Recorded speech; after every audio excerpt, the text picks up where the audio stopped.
guys, welcome back to the Imaxit football channel. I'm your host, JD. Everybody know that already, and we're here with Mr. Speid. We had some good discussions before because remember we had some talking points that we wanted to clear up, and a lot of you guys said you wanted to hear from Mr. Speid, so we're going to be chopping it up for a while. I don't know how long Mr. Speid has, but we have some conversation that we have to touch with Mr. Speid, and Mr. Speid have some things to say to you guys. So I don't know if you're gonna like it or not, but it sounds good to me, It sounds good to me. So, how are you doing, Mr. Speid? I'm good. All right.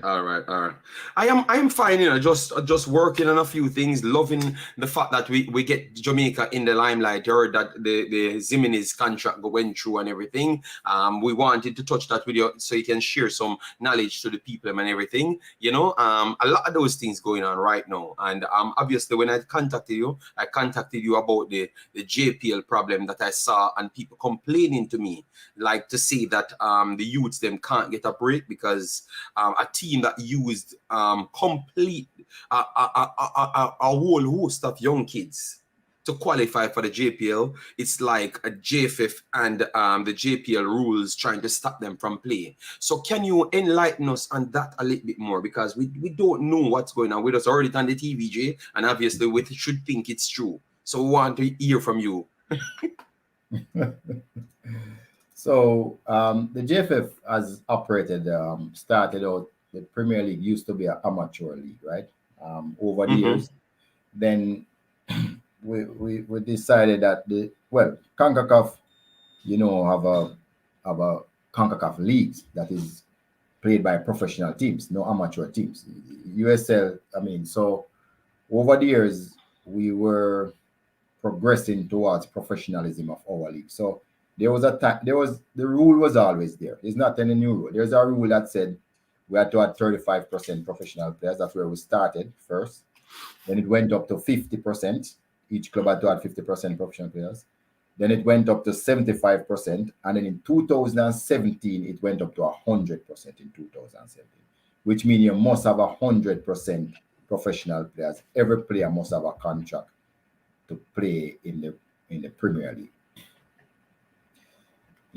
Funny enough, at that time, Cavaliers started the advent of a lot of youth players in the team. And I remember us playing Arnett Gardner and winning the game one night 3-0 and jumped to the front of the Premier League in that night. And there was a club who lodged a protest against us and said, those players not supposed to play because they don't have professional contracts. So that is how the argument started from 2017.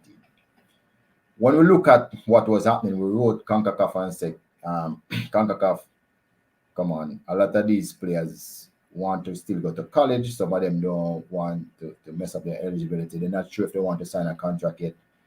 Can you do something?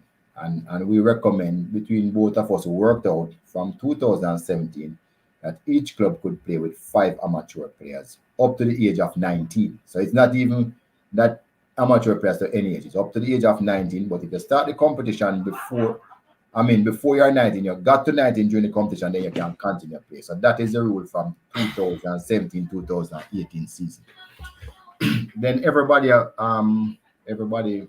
knew that was the rule, and they obliged by it. What could happen? You could register 15 players though with that age, but on every match day, you can only play 5. And the 5 could be on the field at the same time, but you cannot play more than 5 on a match day. But the next match, you could change the 5 and put in a different 5. So we thought about all of what everybody thought about, and this is what we came up with. So we could keep our professional status as a league and also keep some form of ways to help some of the players. So that is really the rule, and it was there from 2017. It's not a new rule. Okay. Thanks for that. So based off that now, and we are struggling to really help the kids them from the transition from Manning Cup directly into the JPL. What bridge you would put in place in order to facilitate that little problem that they are having now? Like some of for instance, we can't get so much kids into the JPL. So do we have a next league like the under 23s, under 20s to keep these guys going? How are you going to? I agree with you. That is our feelings, right?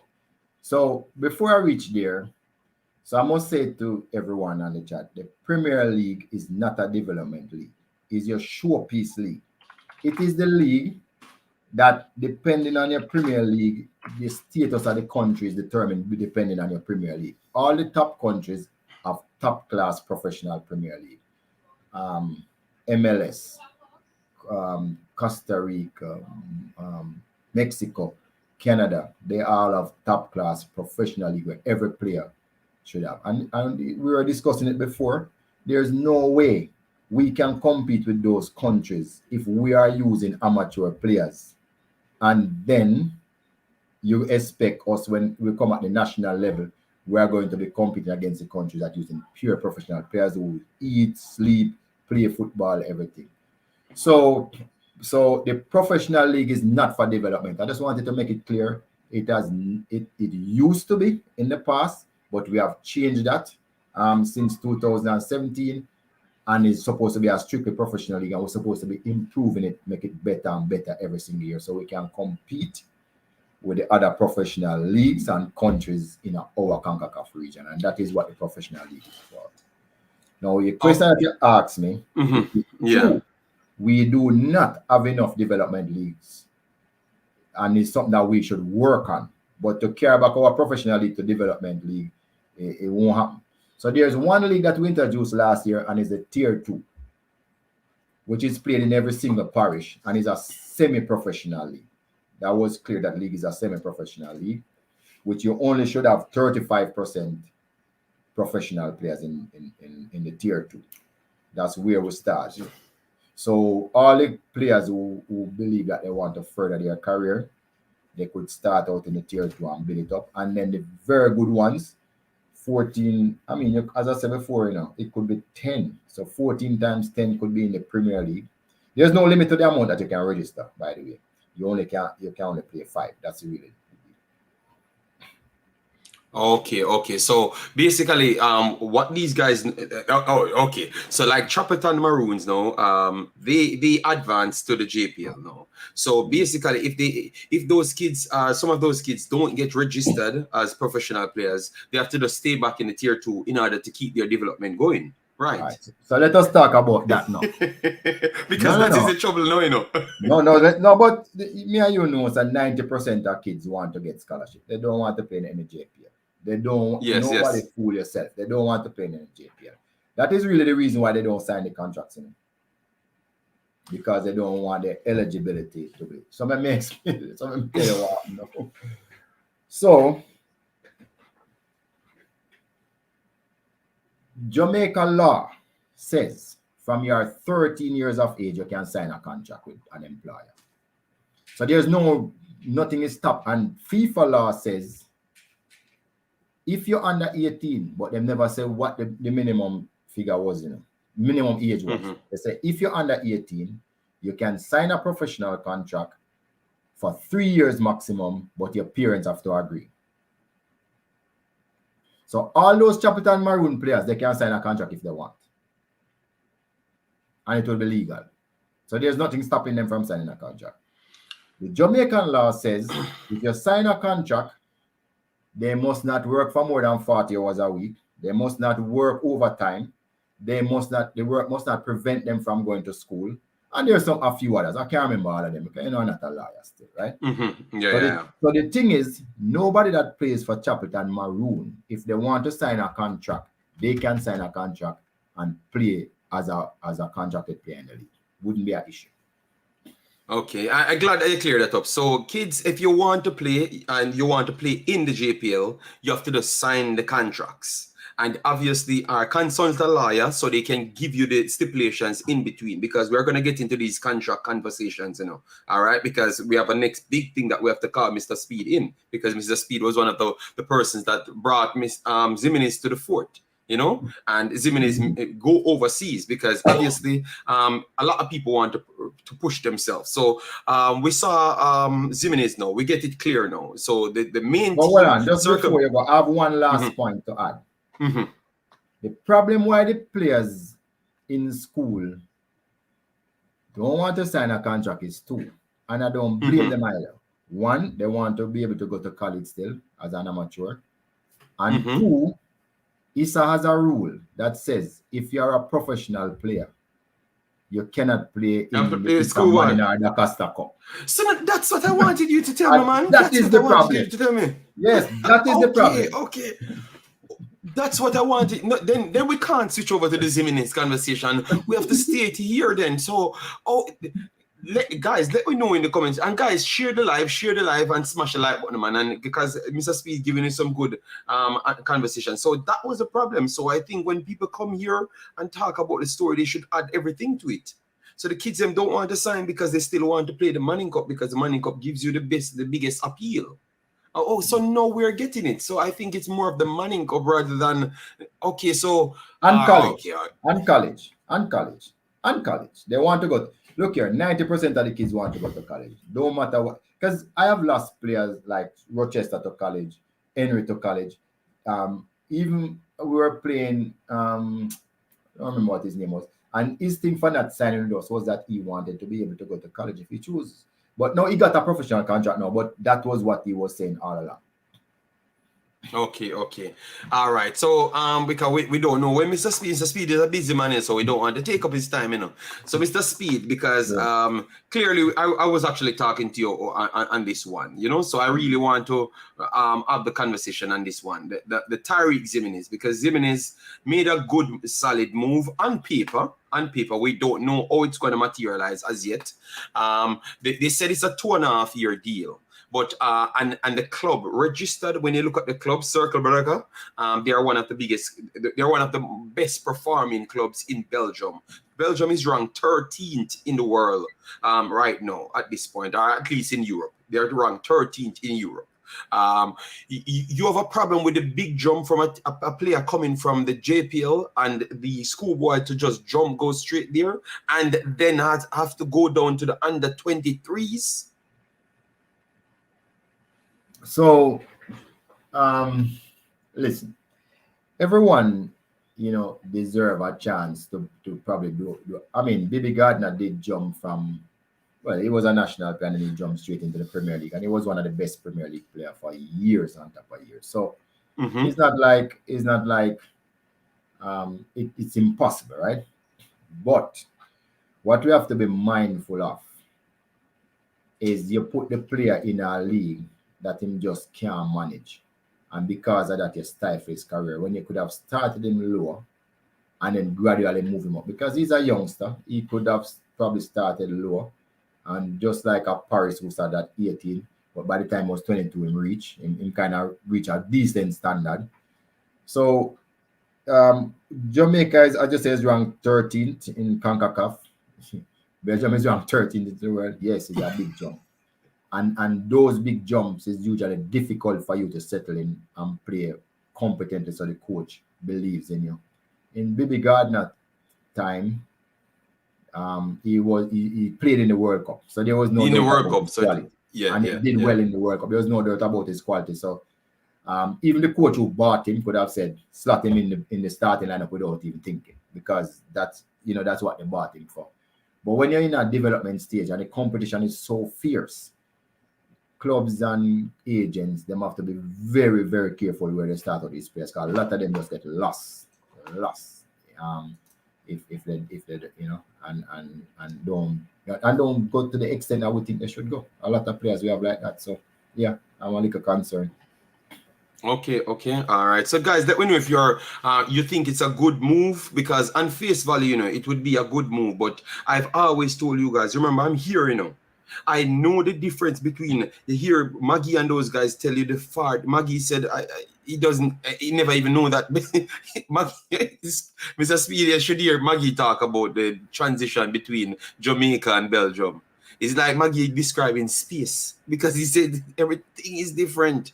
So if you have a kid coming here, he has a first 2.5-year contract and he has only an extension after that.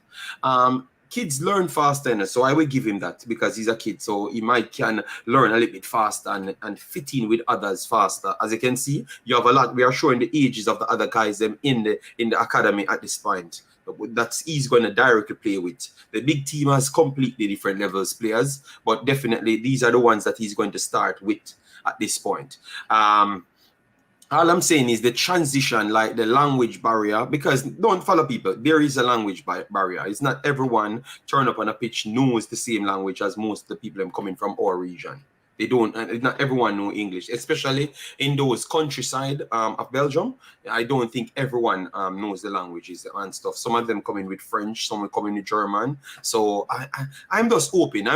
But so what you think can improve? You think that we need to have more scouts that are direct, clearer to the public, like clearer to the players, like educate the players a little bit more, or what can the JFF do to improve the players' them knowledge? In order to pick scouts, because I think that's a problem as well.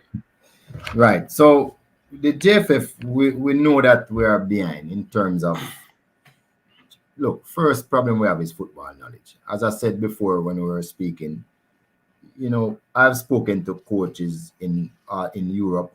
You know, if there's a lot of coaches that have A license and pro license that coach youth at under 6, 7, 8, 9, 10 level. Most likely, any a person in Jamaica up to the age of about 13, 90% of the coach that has been coaching him never do a coaching course from them born. He's really a village coach. Don't know anything, just watch football and decide to coach. So what happens when our young players go overseas, them behind the 8 ball? So the coach said, today, we are playing transition to attack in the final third. Okay? Some of we might know what that means. But majority are Jamaican player, even up to this day, would never clue when we just said a while ago. But the players who are educated in Europe, right, and in South America, they would have known what that means from them about 12. So it's just a matter who are the better player now that would progress. But all of them would have that knowledge from 12, 13. They understand the moments of the game, know exactly what they are supposed to do. So the coach come and said the meta today is this for this game. We probably wonder what the meta mean, while anybody in Europe would just know what the meta mean and know what the coach start talking about right away. So these are some of the barriers why we don't succeed when we go overseas. And if you notice, one of the ways that we'll get to succeed is if we start in a lower league where our technical level is higher, because the truth is, our technical level is fairly high, comparative with a lot of top level countries in terms of passing, kicking, heading. We're not bad. We're not better worse than anybody. But the mental part and they know what the game is way ahead of what we know. And that is what the problem is. So if your technical level is higher, they will give you a job and try to teach you because they know eventually you're going to become superior players. And I give the example like Paris. Paris started out at a low level, then him go up, then him go on a Dynamo keep. So in technical level was always high. He was one of the most skillful person probably in the world anyway, in control, in kicking ability. All of those was always high. He probably never know the game as much. I mean, so now that him learn these things, he just become a much better player. Shaman Nichols, the same thing you can see, the progression. So we have to be careful that we don't put the players in a situation where we set them up for fail. And one of the things that JFF can do is to lift the level of coaching education at Jamaica fast, because trust me, we're way behind. And then once we lift that, then the players will be more on an even steam.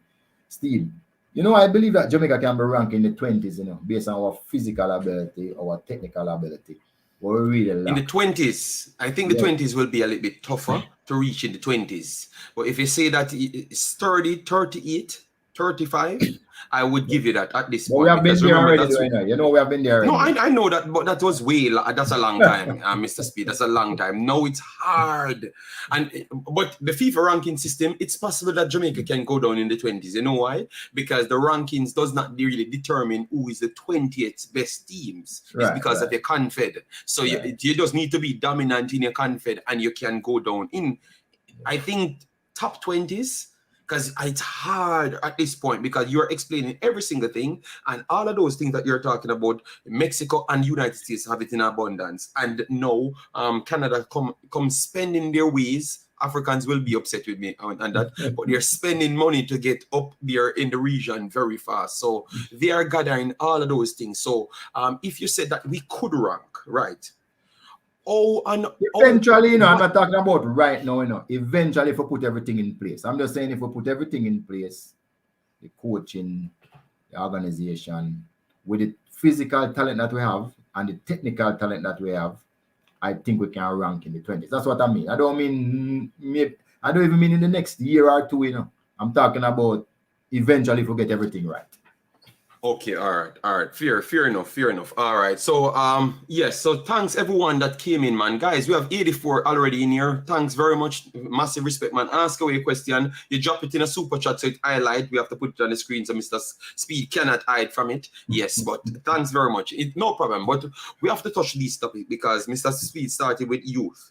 So now, Mr. Speid, we have algorithms coming in. And we love the way how the Mr. Chong sounds, giving all of those pitch and everything that sound like we are going to be doing some great things. All right. So what is the plan? Like, we have any strategical plan? The last time I came here, I broke a news to say that you're not building any careers. So and now we're reading that the manager is going to be taking on over the grassroots program early on. And if you don't want to build any careers at earlier age, I think you're going to go professional right throughout the ranks in order to cut out that building of career thing, and people have to find their own path. So, you're going to shape these things, like how you give the coach all access to everything, grassroots and everything. What should we expect, like the fans should expect? Right. So it will take a little time, but we believe that this under 17 team qualifying will be well, we can't swear for it forever, but the next set of under 17, both women, male and female, and under 20, both male and female, we will have a preparation time at least 2 years. Then for the next set, not this one. No, this one gone already. At least 2 years, and the following under 17 will have a preparation time of 4 years, because come next year, March, we're going to do our first other exercise in the US to find talent at 15 and 14 at two places. We did Miami for the under 17. Yes. I have the videos, but for some reason I never get the time to post them. But next we're going to do Miami and New York. So we have somewhere in New York already where we're established, and we have somewhere in Miami. We're trying to find somewhere in over by California or maybe Colorado. We're trying to find somewhere over that side to see if we can have another one for trials. So we'll be going through the diaspora to make sure. We have something coming up which I can't talk about it yet, but with somebody from England, and we're going to be going there for one of these camps too. That might not be in February though, because we still need to iron out some things, right? I will definitely come at that one, England camp. Yes, I'm planning. If the person is in Sweden, then you have to come at England. We can't come at Sweden. You have to come at England. But I'm sure they will come at England, man. Yeah, I'm sure they will come. So then now, we apply to FIFA for what we call a talent identification program, because we know that since the pandemic, we have fallen way behind. I mean, people are surprised when we go down in under 15 or under 14 and the under 17 qualifiers. We have been playing in the football for 3-4 years for the youths.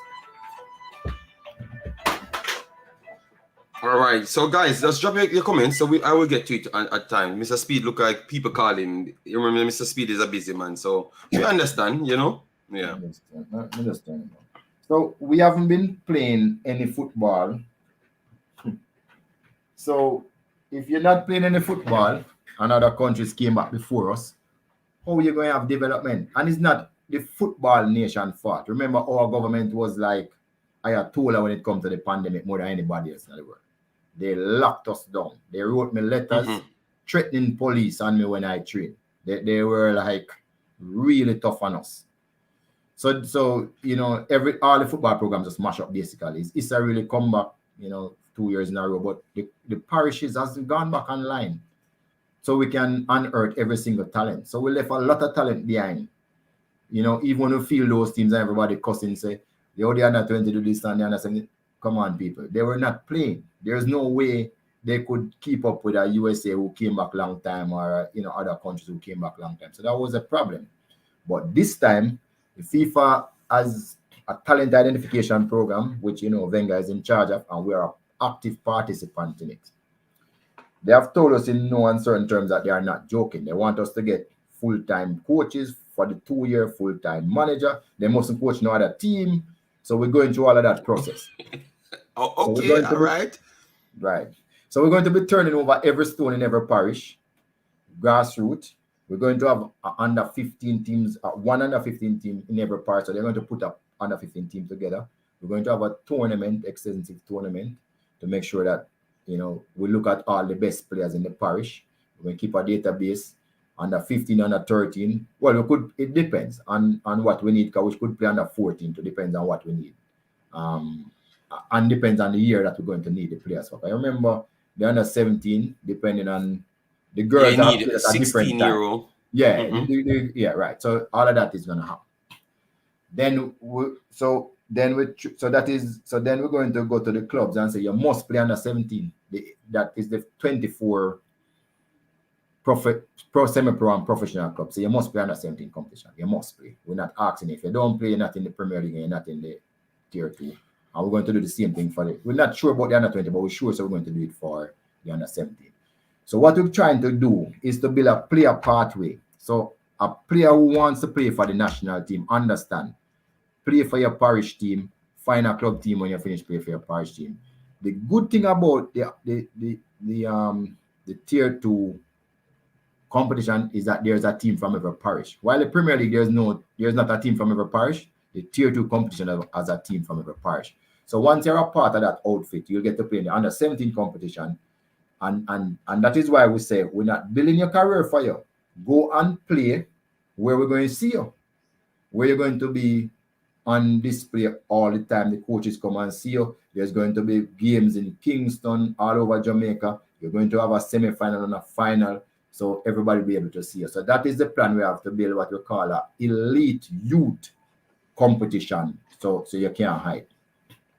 Okay, nice. So that sounds very much nice. Big up yourself, El Patrino, Wunun, Sean Bass, and Karoom. Yes, we'll take the questions right after. As you come in, smash the like button, just keep and leave your questions. We'll get to it.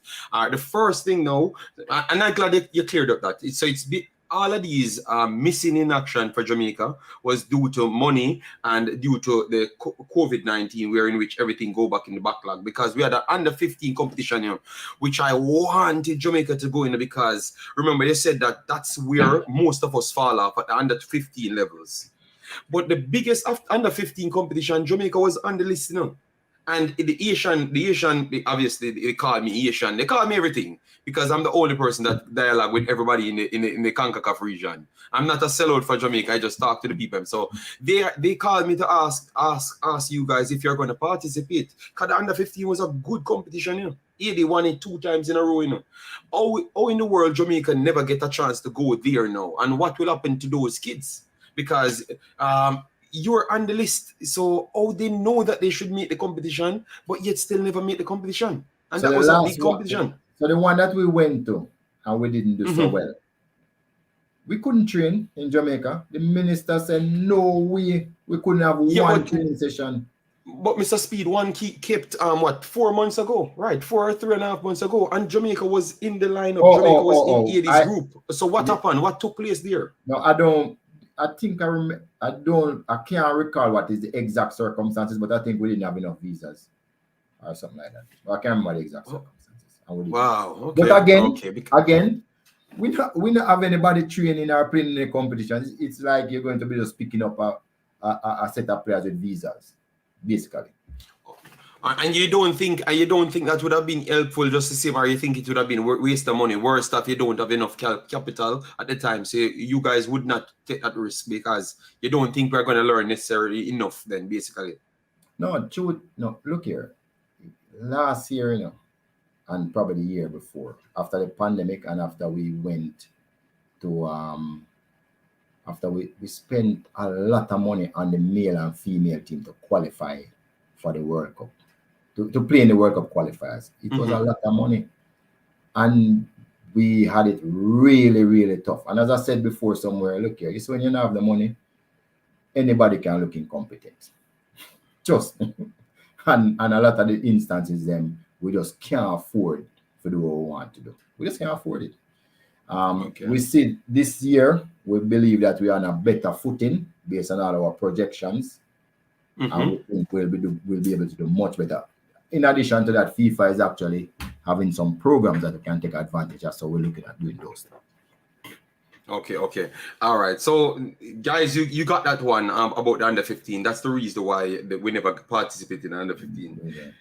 Difficulties of funds and everything. So, no, like we talk about the difficulties of funds. We know about the FIFA package. We heard that FIFA might slightly increase. We know that they're going to increase for the ladies. So you're going to get more money for the qualification. Don't know if you guys got it already. And you have the Adidas deal coming up. And I read some things on the contracts that Adidas naturally signs. And it's not the same thing as what people tell me, like what's going around on YouTube. I don't think it's the same thing. So you could explain, like, just vaguely, nothing to incriminate anything, and what the deal entails, like what we should expect, like how much financial help it will be for Jamaica team, or it's just jersey, and are the people need to go out and buy more jersey for you guys to have more capital. You know, we want to know a little bit more so we can do a little bit more, you know. So this is the best deal we ever get from a sponsor. There's a significant amount of cash, and it could rise substantially depending on what we do. So if we qualify for World Cups, and any World Cup, Women World Cup, there's a bonus element to it, but there's a fixed portion too, which is significant. I don't want to say it because I'd prefer the president say it before. Yes, man. That's why I said you don't have to go into figures. And it can go a long way in helping us, helping us. So let me tell you why it's so important for us to get that money. You know, the FIFA, they tell you they are the richest they have ever been, right? They have money now more than any other time in the history of FIFA, and they are willing to share it to the national associations. So we will definitely get some additional funding from them. As a matter of fact, they have raised everything by, I think, 25 to 30% already. Yes, that's what I said. 25%, just even the girls. So you're going to already get more money already. More money coming for you already, for the girls. There is also, yes, and depends on how well the girl will get more money. But there's also more money again, Yeah. But the truth is, the money that's coming from the girls, we have some of it will go back to them because we have bonuses, and so we say even to get that if you do certain things. So some of those money definitely will go back to the girls for qualifying for the World Cup, right? And the coaching staff and everybody. So we won't get all of that money. So what we have done since though, it also is that usually when there's a World Cup, FIFA usually also give you a bonus. Yes. Right. There's a talent identification program, which is look like it's gonna be huge. Again, we apply for it and we get it. We just need to just do some fine tuning to actually collect the money. So we know of those.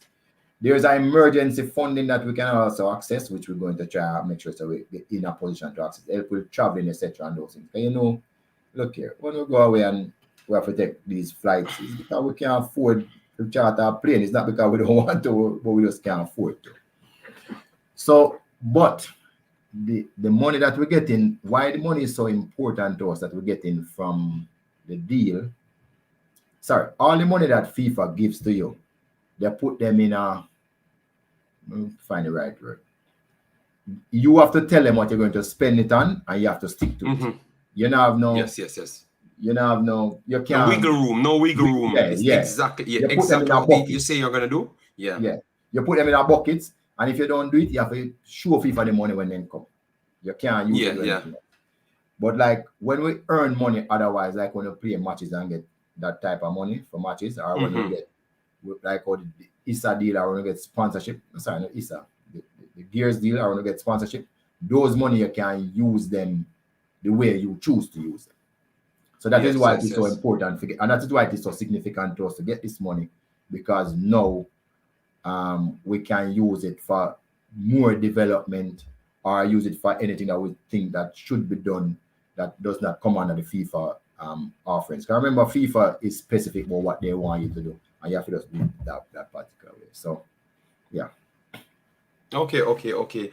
So that means we're gonna be so that simple means the money.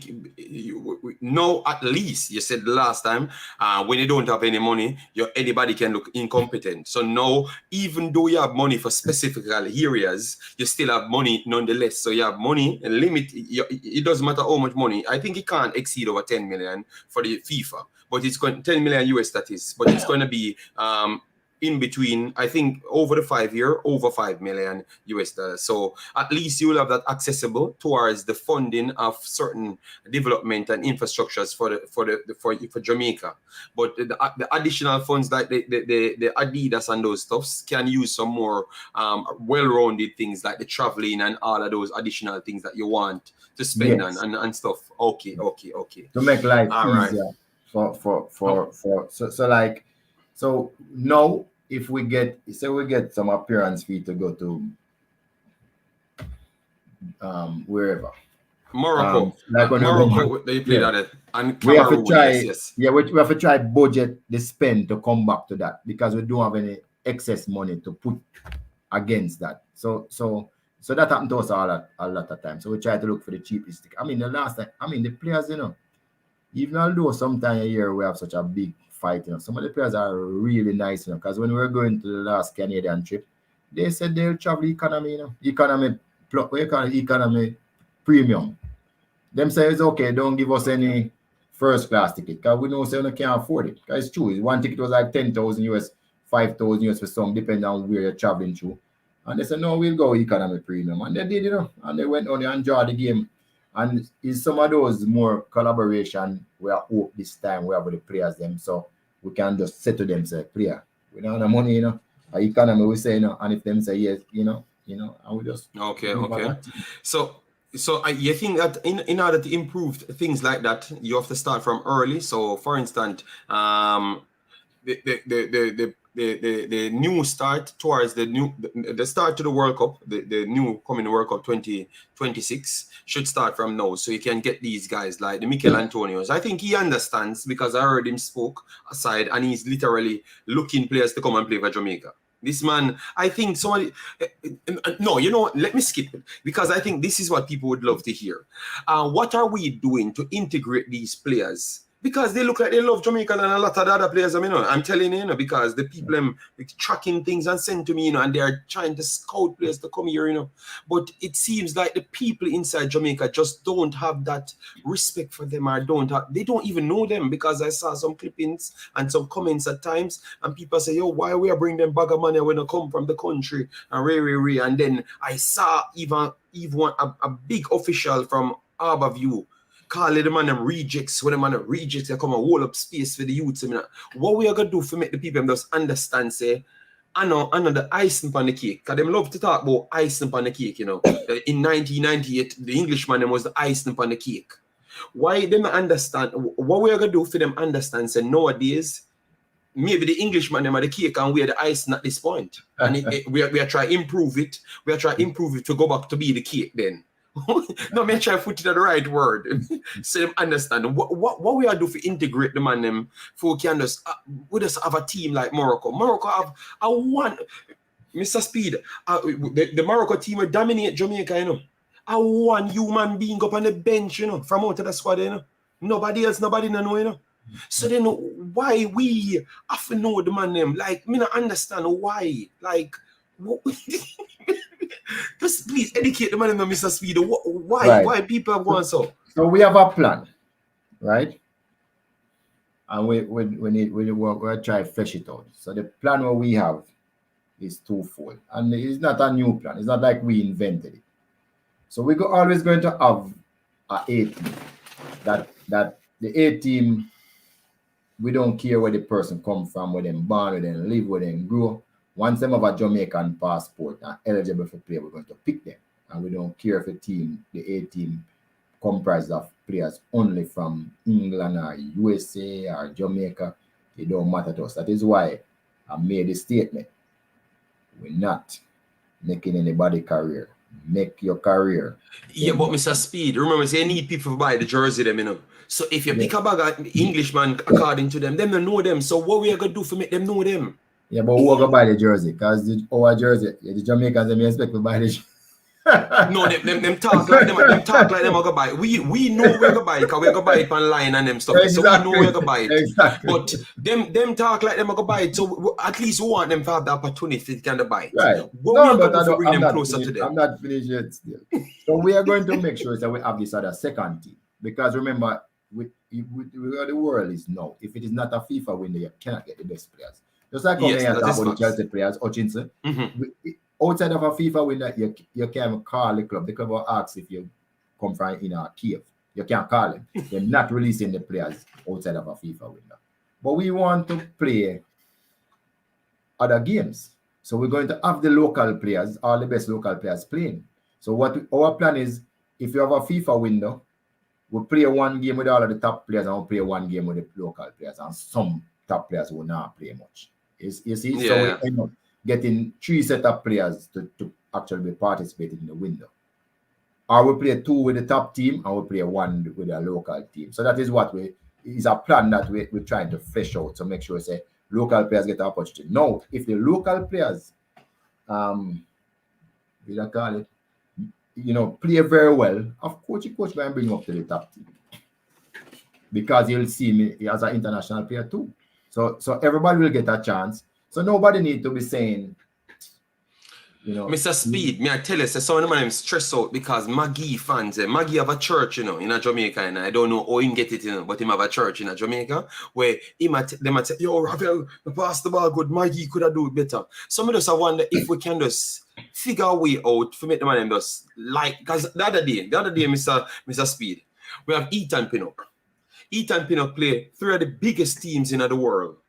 And the man locked down Haaland. And me hear the commentator say, this is the first man, me see literally make Haaland have problems. I come here and I tell the man them.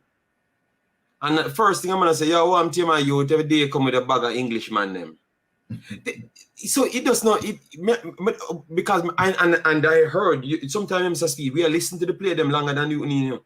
When the issue happened the last time when Mikel Antonio went back to overseas, and then the national stadium was actually awarded to the track and field. Mikel Antonio commented under the post, they deleted the man comment, because the man ask you, so then we think Jamaica like football. Because now that we did hear that's how we come and play with Jamaica. And I deleted the man comment. You understand me? And then after the man have to go back and put a comment again. And then them shadow ban the man comment, like shadow the man comment again. These are things that happens. So the man them want to see the fans them. They want to integrate with the fans them because they want to make people know so them they here. And remember that can turn out to be financial for you guys, Because if a man knows Mikel Antonio play, he may want a Mikel Antonio jersey. Of course. And Mikel Antonio have a big following in England. So the truth is, a lot of people just talk. Daniel Johnson's here often. I think he have a house here. I think the other one that people don't love, the skillful one, he have a house here too. I mean, I think Daniel Johnson probably wife is living here, I think. So a lot of time when I hear people talk, it's just out of ignorance to say the people them are not Jamaicans and all sorts of things. Who is not just 2 Englishmen have a house here, They come here and they buy a house. I know one of them buy a house in Portland. I can't remember it. So the truth is, we have to just, and why I like this coach, and one of the reasons why we went for him, knowing how the coach is, we want somebody who will take no talk from nobody at all. We want a coach who believes that his reputation is important to him. His win-loss record is important to him, because he knows that for him to get the next job, I mean, he's an international coach. He's not a little Jamaican coach or a little man who's just a start trying. He's an international coach. So what, and him and John Wall is so scientific. I am impressed. Let me tell you what the man them do. They have 250 Jamaican players from all over the world who them think is a standard. They run them in a program that project where they're going to be in 2026. They're projecting based on trajectory from before and where them playing and the leagues where them doing, them have an idea where them going to be in 2026. So they are the type that's probably gonna pick 40 players and say, okay, this is the one I'm going for. It's from early. And just work with those. And then you have to make a run if you want to get into the squad after that. You have to make a run. That is why I made the talk. No, you have to make a career. Don't expect anybody to come and make a career for you. The coach record is 0-1-1 so far. Him lose one and draw one. Okay, that sounds definitely nice. Definitely nice. So you said, like when you made the speech for the national team, you think it's gonna go down because we heard some things. So the under 23s, the JOA, we are hearing some things like maybe the JOA will try to dictate how the selection of the squad will be. Do you have any problems with that? If you had saw the story, if you don't see it, you don't have to comment on it. That's a joke. JOA deals with athletics mainly. I deal with all sports, not football. They're an umbrella body for all Olympic sports. Yes, They will never pick a football team ever.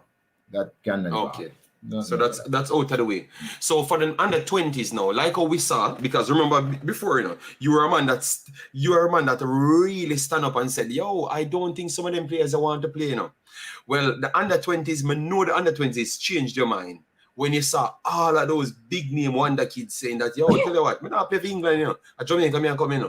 And some came and never even played. And I saw a man turn on him TV, took picture. These guys are passionate, at least it's the overseas persons. They are passionate about Jamaica football. The man them take a picture, show me Lamba Kesey, and the guys that will never make the under 20 team. Play in an actual Premier League at this point now. So for the under 20s, serious we are going to take it now, because I saw Aronson, the 80 guys, they're getting contracts now, so they are all turning professional, going different places. So what level playing field are you going to try to implement in order to get Jamaica to step up to that level? Because I thought that they did well the last time because they went further than where I expected them to go. All right. So what can you do now to improve it towards the World Cup? Well, as I said before, if you ever meet John Wall, one day you should meet him. Mm-hmm. He's going if to be. If you said England thing, I will come to England. I will come to England. He's England going to be in charge of the under 20 team. But if you ever talk about somebody that researches, he's like the Rolls Royce of research. He's going to find every single under 20 player who is eligible to play for Jamaica. And again, he's not one of those person who's going to be concerned about who's going to cry or who's going to say, dear baller should be playing. Those people just want them win-loss record to be up. Because he's a young coach and he wants his win-loss record to be as high as it can be. Those things are important to them. And we have the conversation. Amateur player cannot play in under 20 World Cup qualifiers. If you try that, and we have always tried it, people, and it has gotten us nowhere. Yes, we did it one time, like 20 odd years ago. It won't happen again because all the players playing against us are professional. Yes. So you want to play under 20 for Jamaica? Get yourself into a professional team and start to play. That is what I'm doing. Lord, it's no. You started this thing, with the Manning Cup, You come here and said, listen to me, if we don't want to play Manning Cup, on the other side, the damn professional contract. So no, see, you're trying, Manning Cup players cannot, if you're targeting the Manning Cup, it's almost impossible to play for the under 20s, in worldwide football, because worldwide football has escalated. Because sometimes the people think that it's a vendetta thing. No, football has escalated, guys. If we pull up the Rockets for all the Americans and the Canadians and the Mexicans, they are professional footballers playing under 20. They're Gio Reyna is 20 years old. I wonder if people know that. Bellingham is 19 years old. These guys are young kids. So, Mr. Speid, I have a point. Let me know if you guys agree with Mr. Speid or not, because you have some people will still be in their feelings. But I think I like this idea. If you're 90, you should be professional. football past this time of we're trying to blood in people and try to work certain things. I actually agree with Mr. Speed. I don't know if you guys do. Yeah. So what I notice, if you all notice, remember even the MLS, you used to have the college league. Everybody was going to college and then them have the famous draft. You notice how it has been waning over the years. It's not so important enough because even the MLS clubs are realizing that, listen, the college can't supply me with the quality that we want because they play like 2 months or 3 months a year. So they're having their own feeder now with professional players from 18, 19, 20 to feed in their senior teams because they realize what is happening. So those guys are professional from their 18, and that is where the USA is going to pick the players from. Those guys in those professional leagues playing at USL, and them have this other generation something like that. I can't remember. Yes. Yeah, man. Them have all those teams, and that is where they're going to play from. They play in these leagues. They fly all over the country and play football against each other. They run. Yeah. Because one of our players, my boy just signed. That played under 23 for us. What's his name again? Completely forgot. The forward. Completely forgot his name. He just signed. I saw him hold up his badge, and I said, "Congratulations, my brother. Keep on doing hard work, and hopefully reach the MLS by the next time for Jamaica squad, so you can be up there." Yes. So he just Zian Scarlett. He just signed his first professional contract. So you see, Mr. Speed, I think I agree with that, Mr. Speed, man. I think we should set a professionalism thing that you need to decide. You need to decide the future if you're going to play in the national team. I know it's going to hurt a lot of people's feelings because, and that's why we have to ask you, Mr. Speed. You think that this change of pace, like one bam, we are doing something for 20 years completely different, and over 2 days we just come with everything different. Oh, you think people will receive these things? No, it's because you just change it, Yeah, but if they saw the report from CONCACAF, because there's a report that we get that rank Jamaica against the rest of countries, right? We get that report, a technical report that tells us, oh, you're rubbish. You rank 2 out of 10 when you come to development. You rank 1.5 out of 10 when you come. You know the high score we have for referee. And you saw we bash the referee, and them actually give us like 4 or something like that for referee, or 4.5. That's the ranking they give us for referee. So if we get in these reports every year and looking at them, and then we decide to throw them in the rubbish bin and don't use them. But we notice though that Mexico is going to every World Cup, USA going to every World Cup, who is ranked a lot ahead of us. Then we have to change. And it's the change we're doing now to make sure, we are on the cutting edge too. Yeah, man, and we have to agree with you because true, we know persons listening and some of them don't know. Damn Rep just sweeping and made the actual damn World Cup in the head of Jamaica, and it's just pure money they use, cause they never had time for development. They pick a bunch of players from out of America and a bunch of money put together. And they are in the World Cup under 20s at this point. So I do agree, Mr. Speed. I think just agree, and everyone in the chat actually agree. They're saying that's the way it should go. I just because I know that our culture is different, I am just worried about the backlash because you have some people, they will start disrespect the players them that you bring in, and obviously it's a social media age that we're in. So that's why I've always said, how is it we're going to make sure we can make sure these guys are safe coming in, like not physical harm, but mental space, because people can be disrespectful in Jamaica and try to stop the players and those things because they didn't want them to play in the first way. Are we setting anything like that in stones? Are we not at that level as yet? Well, we don't think we have that big of a problem yet. Even ourselves, like the last under 20, when we allowed every time Dick and Harry to be at the training session, we're cutting out those things because that is where a lot of the abuse start and all of that. So if you notice, oh my God, these two man, every time if I talk to one, I don't have to say something. All right. You said it general, but I'm telling you, half of this chat will say you're talking one person. No, not really. It's a lot of people. But like the under 17 camp this time was stringent with it. We're just not taking this distraction and shouting and people come. The last time one of my coach tell me, I see this man come up to me. I want to look him having big gun on him hip and I was really scared. Yeah, I said, then you allow the people to be in the change, to be there. I mean, it's a license by army, it's not illegal, right? I said, but you allow these people. I don't go to the training, so I'm not there. I don't know what is happening. So I said, how do you allow, where's the security? I mean, I don't understand you. And based on that, we say, no, we have to change the whole concept of how we do things, because actually that is how they do things overseas. Probably the first time, otherwise from... You can go in here, but media is completely different. Media is solely based on education overseas. So the people that goes there, they know the rules and everything, and they know the places that they should not pass, and they are very much more different. So I agree with you. And they tell you 15 minutes, you come out after 15 minutes. Yes, they don't want you for the rest of the session. They have their rules, and everybody have. Yes, that's 100% true. That's 100% true. So we have to get on top of everything to control what you just say. So we were just lax. I remember one time I went to a training session with the senior team, and every time the senior team take a break, like 50 kids will just run out on the field and start to kick back. And I was saying, what?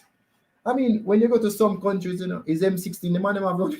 You can't go near the field, not at all. Facts, right? Facts, yeah. So, so we really have to fix those things, and it's those things we're fixing to fit, so that when players come, they won't get that hostile treatment, at the training level. Because after they pass the training level and make the squad, I don't think anything bother them anymore.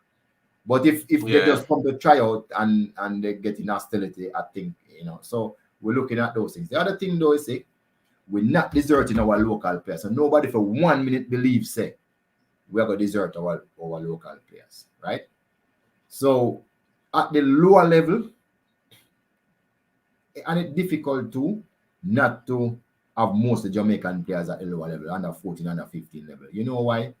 Because players under 16 need chaperones, You can't just take people, kids, and just, especially girls, and bring them to Jamaica and them not have the proper security and the proper persons assigned to them to make sure that their welfare is 100%. So definitely at a level, it's more difficult for us to full up the team, appear people from overseas. So at the lower level, we will have that protection for the local kids. So we have to build our industry. But you know why I don't think it's going to be a problem? Remember, we just talked about it. I think our players are up to 14, 15, can compete with the best in the world. I do have no issues at that point. It's really after that, then we start see the difference in the players in terms of them football knowledge. Sometimes it's not even the technical knowledge, just the football knowledge and the tactical knowledge. And that is why I believe once we move our coaching in line with that type of development and the other organization, I think they'll be able to compete with the overseas players on an even footing. So I'm not even worried about it after a while. In the next 2-3 years, I won't be worried about it. I will leave the locals there. Okay, guys, we have 140 people in the chat. Thanks very much for being here. Make sure to resubscribe to the channel, get us back to 20,000, and get up the likes on the video. If you don't hit the like, people will not find this video. All right, so get the likes over 150 because it's deserved. We can't have Mr. Speid here. We don't have Mr. Speid every single day, and Mr. Speid reserved these conversations for a year, because when I watch him, he's not talking these things like he knows who's gonna bad him up, I say, yo, Mr. Speid, I want you. You can't say that. What you mean? What happened to the youth them? So Mr. Speid out here telling you everything today because he can't repeat this again. I'm telling you. We have to chop it up. We have to chop it up in small bits to make sure people hear every word Mr. Speid say. But yeah, so we have 149. Just keep smashing the like button, man. Keep sharing the thing. Let me have a good night. Mr. Speid, is it possible to make the CONCACAF reports you mentioned available to the public? Question, assuming there is no confidential info on it. I never thought about it, to be honest, if we should make it available to the public. But let me do a little background check. I've made it available to like all the parish presidents, so I don't think it's a private anyway, because I mean, our committee went to dissect it, and that's how we came up with a lot of the plans that you see we have. Because we do have a strategic plan for the country's football. We do have one, and we're sticking to it, passed by the board in writing. I just need to make sure that nobody else have an issue with it. Me personally don't have an issue with it. The only thing I want to say is that, like our strategic plan, I've never really seen another country philosophy or strategic plan put up on a website. So I don't know if it's something that countries do, because they probably don't want other people to see what their secrets are. No, I don't think if it's secrets, you don't need to put it out, but maybe like not things that like a broad plan, like what we have, like what for instance, Brian Burke, he's in America. He wants to see a plan that he can facilitate his kids through that system. So if you guys have a brochure with any long-standing plan, if you could give them out to them, like maybe something, if you don't have it now, you can give it because No, you want the people check overseas to feel comfortable. Yeah, I never thought about it, but let me just check before me decide if it can. Let me check with some other people first. I can't make a decision by myself. Let me check with some other people. The reason why I've said that, because what I realized, maybe you don't look. Kevin De Bruyne, he's on his own from 13 years old. Obviously, it's in Europe, so it's different. So he left from different places. He went to live with different people and everything. Some of these kids at 15 years old, they're already seasoned travelers. Just Z and Scarlett, they're traveling from plane to plane, just as what you said in America, from 15 in LaShawn Brown, they're traveling from 15 around doing their thing. So they are grown up. So maybe we perceived our 15-year-olds in Jamaica, it's on a different level with these guys overseas. So some of them could make it here. So, but they just want the assurance that they know that, yes, this is a proper program and they have my kids' best interest at heart. So I can send them, some of the families that even no, I don't need to talk about it, but even a parent, she wanted to send the kid after she got the letter, but it's like at the same day, around 3-5 people get shot in a location in Jamaica and she just gets scared and I know she don't tell the kid, but maybe I'm not talking to that conversation, but sometimes they need more information because people kind of feel afraid at times, Yeah. No, because the truth is, we know that Jamaica, there's violence, but majority of the country is safe. Nothing's gonna happen to you there. So it's for us to educate the parents and say, no. What is the possible reasons? Because usually when you have those, there's a possible reasons. Yes. And it's small. It's not a widespread thing, and it's confined to certain areas. So yeah, we have to inform the people properly. There should be other people in the USA too. No, Mr. Speid, you cannot, because they're going to tell you that it's 330 million in United States and it's 3 million people in Jamaica. So they're going to use metrics and you're not going to win. You're not going to win. I'm telling you. I know. Leave that alone. All right, send in the question so that we can just pass that. All right, send in the question. All right, so XY says he doesn't believe that Jamaican kids up to 15 years old can truly compete with other kids them. And that is something you need to explain to them a little bit more why you think they can compete at 15 years old, or you think back then, because no, you didn't have any report to really check it if that is valid, because 81 the last 2 times in the Caribbean, the last 3 times in the Caribbean, dominated every single time. And no, we missed out on a lot of worldwide under 15 programs. So how can we still say that we can compete with all under 15s when the last 4.5 years we have not competed with no under 15s worldwide? I'm not going to say we can compete with everyone worldwide. I'm just saying that physically we are probably advanced.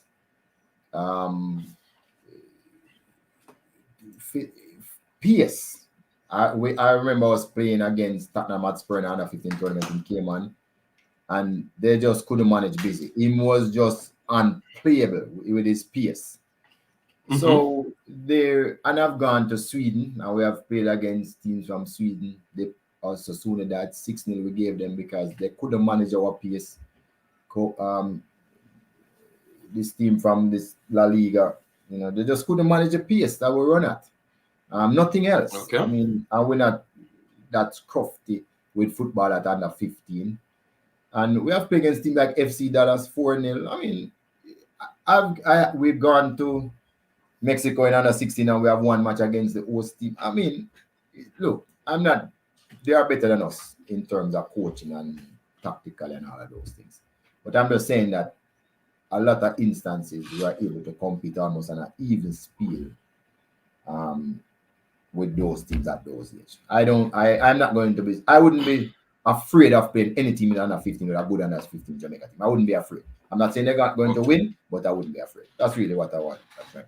Okay. All right. So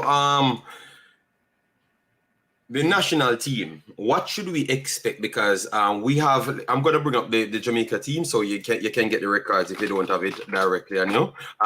We have the Nations League coming up. How serious are we taking this Nations League? Because we are in a position right now, that we could I'm trying to get it on the screen. We could actually go to the next round. I'm not saying that we're going to win it. I don't want to put too much pressure on the guys. I'm just coming in. Because we have Mexico now. We have Mexico, and we are in a good position. So we trying to Mexico? No, man, you don't have to tell you. It's something that we got through already, man. Me and the coach, we go through it in the planning stages. So if we beat Mexico, we reach a semi-final of the Nations. Yes. The Nations. Yes. Direct to the semi-finals. And we still get to play third and fourth whether we go to the final or not. Yes. So we know that would give us 2 practice games in June so that we can go straight into the Gold Cup afterwards. And more money. So our aim is to throw everything on the kitchen sink and carry the best team we can find. I don't care where them born to play in this game against Mexico. And we also ensure is one game we have in the transfer in that window, FIFA window.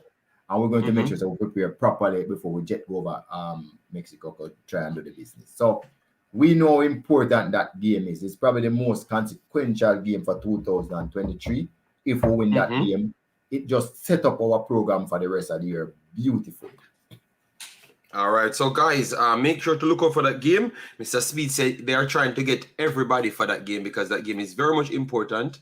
Because remember, if we have already qualified for the Gold Cup, but remember you have money on the line for the competition and a lot more things tied into the competition. All right, so I think if Jamaica can this has transfers on the line, everything on the line, because people always be looking for players. So I think this is a match that we should go out and try and go at a wounded Mexican team. Even though I thought that Mexico performed very good and was very much unlucky not to qualify for the second round because Poland is trash. Mexico is better than Poland. I'm sure of Mexico better than Poland. But because Poland just went and lay down to France. Like, I don't like football like that, man. You can't play. You fought so hard that you play 3 minutes of football in the latter stage. I'm not into that, man. Mexico is a better team, man. So I think Mexico will give us a stern test. Mexico is, I don't know where. How can they be in this region and find so much footballers? I don't know how is that possible. Because they never looked out of shape on the big stage. No, but Mexico has 123 million people living there. They have 10,000 semi-pro and professional clubs. 10,000. 10,000? No, sorry. They have 10,000 professional players. 10,000 professional players playing in Mexico. And they have... So you can see Jamaica has... maybe around 1,000. We have almost 1,000 are not semi-pro, but people interested in football. 420 professional players we have in Jamaica. I remember we cut it down by putting some more amateurs in it. You see how the argument come back full circle. No, we have to prove to the people that you're talking the truth. So when the reasoning good, it goes back exactly to what you're talking. Okay, cool. That's so that is why we need to up this. Of course, last time we counted about 170 players playing overseas. 170, probably more than that. But I think from that were born in Jamaica. I think we have 100 and something that were born in Jamaica. And of course, we have others that naturalize. But if you look at our pool, it's still probably less than 1,000 to choose from. But Mexico have 10,000 professional players to choose from, and their leagues are better. And that is why they have such a big advantage. But when we look at the Mexico team, as I said before, not really taking no stones unturned, and I hope they don't know. We realize that Mexico, from one World Cup to the other World Cup, increased their passing by 9%. So they went the possession route. But they scored one goal less this time. That's why, and they didn't go to, they scored one goal less. You know, they took more shots, was not quality shot. What we found that they were going against the trend of the World Cup and where the world was going. Because the world was not keeping so much possession again this World Cup. Like no. Before. You heard Morocco's coach speech.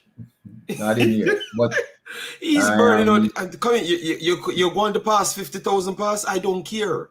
If I'm going to pass 5 passes and I'm going to score, that is what we are here for. Right. So the coaches were very contented to play without the ball. But Mexico didn't want to do that. They wanted to play with the ball. But their penetration was less. They take a lot of shots and not quality shots, while the world was more patient to get quality shots in. So they went against every single thing that the world was doing, the successful team was doing at the World Cup. They were going the other direction. But the coach is not there anymore. So it gives us a problem now, because what are they going to do? We don't know when they come up on field. Okay. But they don't know what Jamaica was going to do either. I'll tell you that to tell you how serious we were about Okay. Right. Because we didn't know what they were doing. Okay, all right. So guys, that's what I like. And I heard that the coach was actually at the World Cup, and I said that was a brilliant idea, because at least you're looking at the top teams in the region and what they're doing, you know. And surprising, we keep on saying Costa Rica have this old team. 2 of the best footballers them right now in the is they are in Costa Rican team, and they are under 20. They're under 20 years old. So you understand me? So you see the need to keep the professional at the under 20s upwards, because those 2 kids, you know, they played Aguilera and Bennett. They played part of. I think Aguilera played around 80 minutes against Jamaica, and Bennett played only maybe half, because remember he plays for the national team and they needed him. So I'm just trying to show you that you have these players there. They're making their transitions. So that's where I'm trying to come now with the conversation, because I need to take from the people. I can't just bombard you with my questions, but I need to take some of the people questions. So guys, send your questions in. But what all I'm trying to say is the transitions. How frequent are we going to see those transitions? Because we are Bennett and those guys that came through the Costa Rican ranks. Obviously, they have a better league than the JPL. So it's hard for we to take JPL players out. But we have that substitute that we can just take player from foreign and put in the national team. How much of those transitions are we going to see coming in the future? Like how we saw Bennett and Aguilera coming in. Are we going to see the goalkeeper being a part faster? Or you think that the coach will take his time? Or you don't have any idea on that? No. We're not. We're very prepared this time around. And we're talking about it. We are now talking about a transition coach.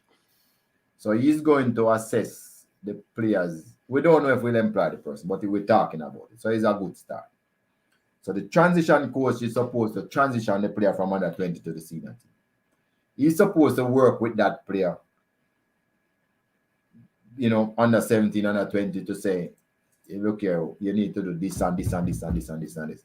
So it could be something simple like you're too weak, right? And you need to do It could be something simple like, you know, you're one-footed, you need to work on the next foot. It could be simple things like your pass completion rate of 75. You're good, but we need it up to 85.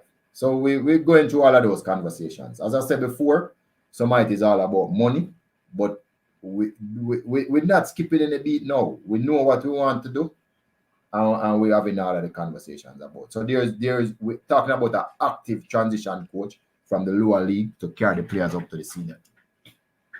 All right, fair enough. Thanks, Football Global for the super chat. Massive respect. Brian says, Mr. Speid, our senior men's team is aging. We just asked that one because it came in my mind, but you guys already had it in the chat. Wow. Okay, yes, because that's why I had to ask Mr. Speid. But Mr. Speid out here researching, so I have to hit him with facts, you know, so he can't. divert from what I'm saying, you know. So that Costa Rica one is good because people classed Costa Rica as the old team when they have some of the best young players playing in the national team at this point. Obviously, they came in on the latter side, but they were the ones integral towards the final run in order to make the World Cup. So that showcased that they are good for the next cycle. Obviously, they will need more players, and Jamaica have that advantage.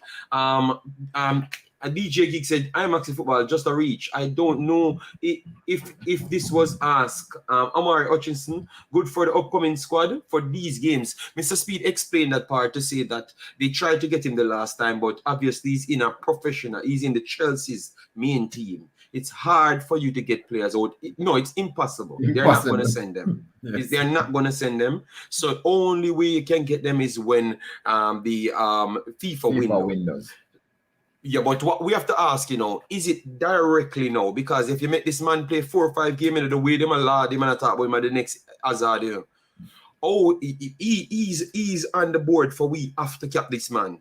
That's what we are trying to do right now, Mr. Speid, because that's what the people want to hear. Because I think if he plays 3 or 4 games now, because when he came on, you know, and create those chances, you know, that England and Mr. Speid, and I told you about what they're saying. They're saying like with Antonio, you hear them talking about Antonio should have not played for Jamaica. He should have just stayed and played for England.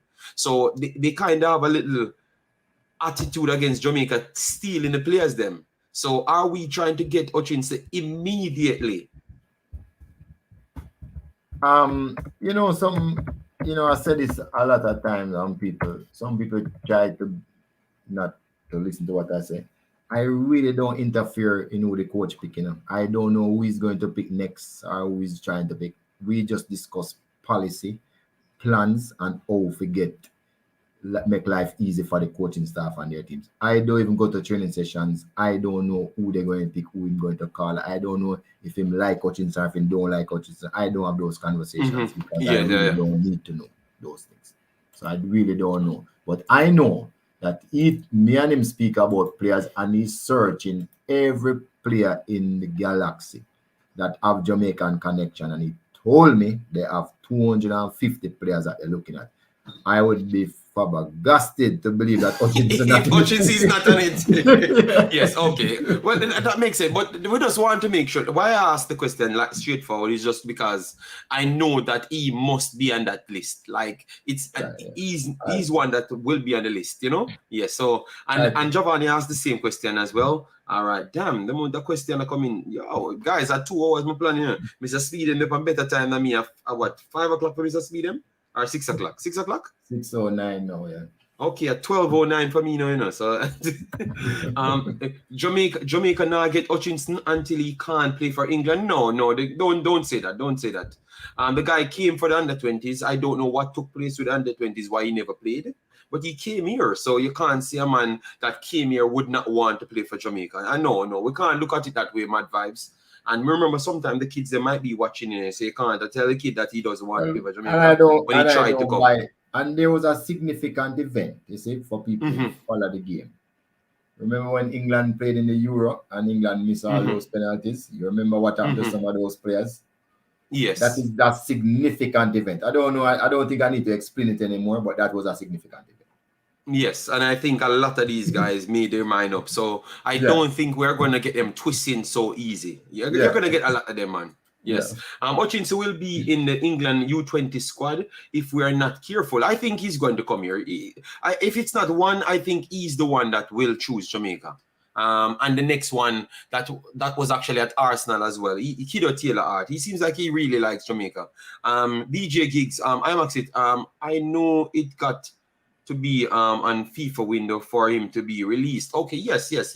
So we can't ask the question why he never came at the last one because they couldn't get him. All right. Rich Poe, long question, my God. Mr. Speid mentioned getting the best we can get our hands on. That is different from simple the best player. Or do we encourage the 12th man and social media to not grab for the drama? Well, I think at least here, Mr. Speid can't cuss you and say we have drama anymore. We actually support them because they gave us all of the speeches that we wanted to hear. So, all right, Mr. Speid, Mr. Rich Poe gave you a long a question, you know? Right. So one of the things that we noticed in the last 4 or 5 months since we employed this coach is that, and we employed Dennis Jong, and we went for the marketing guru. What's his name again? If you never hear, so I forget the name, would have probably vexed me. And you can see that we're kind of on a different trajectory. So it's not business as usual, it's business unusual. We're not doing anything that we used to do usually. So don't expect that from the JFF. Everything that we're doing is keeping in modern trends, new things. We change the way how people select the president. It's now 56% vote from 13. Those are significant changes. So anybody think that the JFF is going to be run again like how it used to run? That's not going to happen. So one of the things that we change from is picking coach with potential, and we're picking coaches who are tried and proven. So there should be no whole heap of drama, right? There should be, you have this straight professional person in operation, knows what he's about. You might not agree with him, but him now goes straight from his convictions and wishy-washy all over the place and talk about, you know, him going to be a straight professional with the players. So players who have no say in a who play. This coach is not like that. He's not going to listen to players or me or the president. These people prefer walk away than to take talk, you know. That's the type of person we employ. He might just walk away more than take a talk. And if him don't believe that him can, of course he'll have conversation with people and talk about it, but him still come to his own conclusion. The goalkeeper coach, we have one of the highest rated goalkeeper coach in the world. I did some research. Yeah, these are not joke people. So you don't expect people who serious to come here and joke around or people clown them out. You can't clown out these people. So I am not worried. We do the same thing with him. You know something? A lot of people don't even realize the women's team had issues. You notice that we clean up that. We have a coaching staff, all of them have contract, them and them way to do them thing for Ghana World Cup. You know, you're no drama over there. The men's, we have contract with all of them to the end of 2023. You know, you're no drama. Of course, we're going to negotiate with them again, right?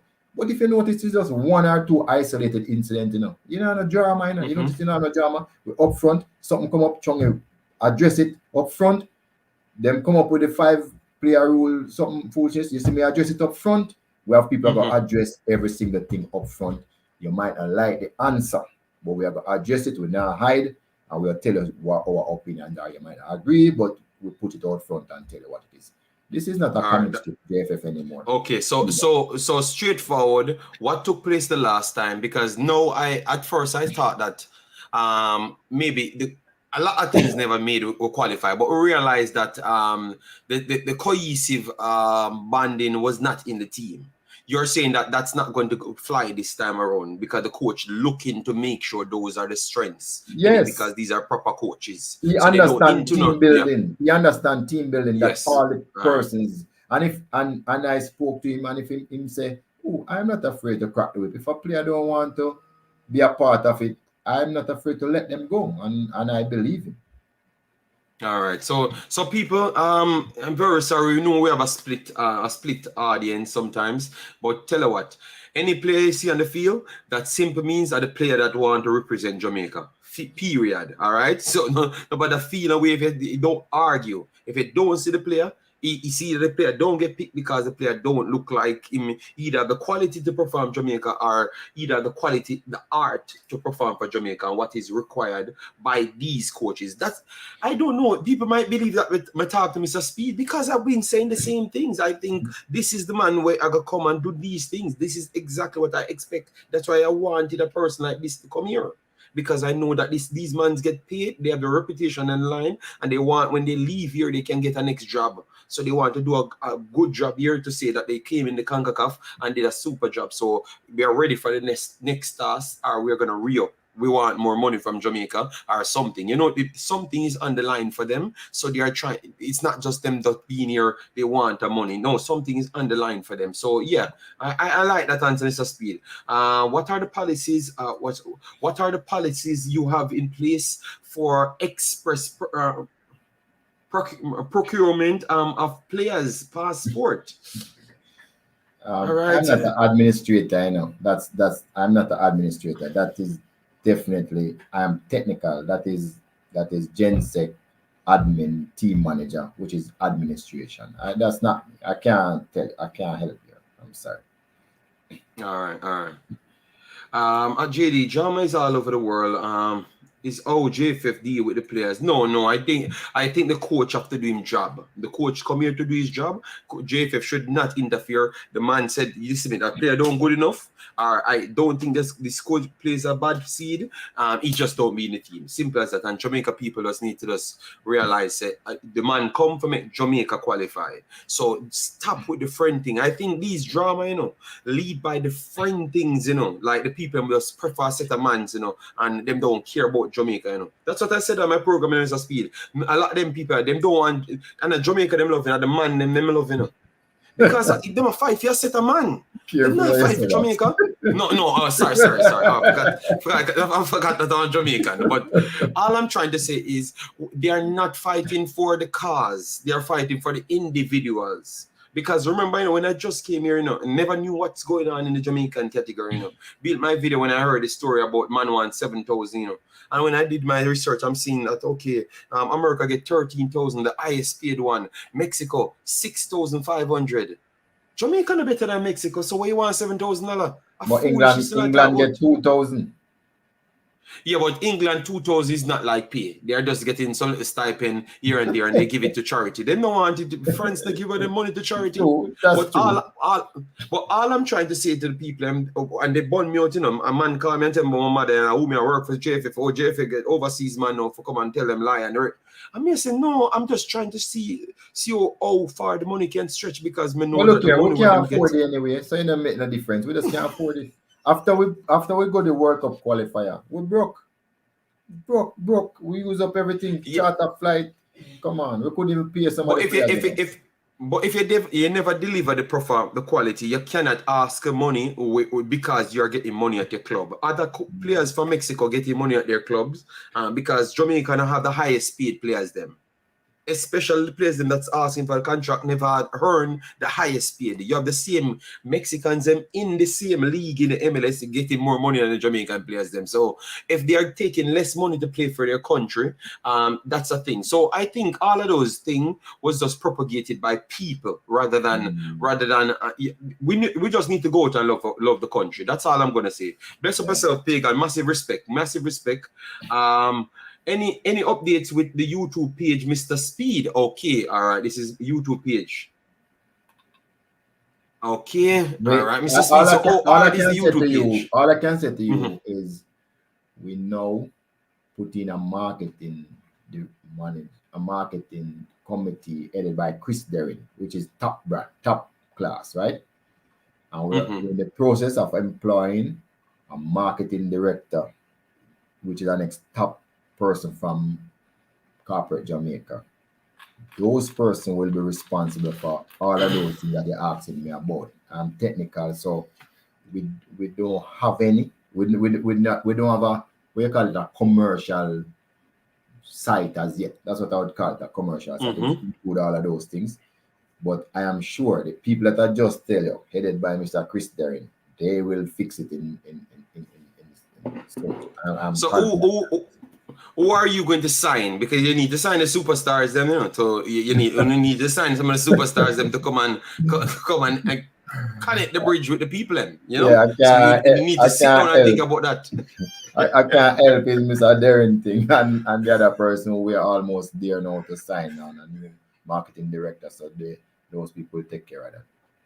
Okay, okay. All right. So Pagan says thanks for Sidela for fixing the girls' side. Yes, Sidela played her part 100%. And I think a lot of things went on around it, you know, but we just don't know.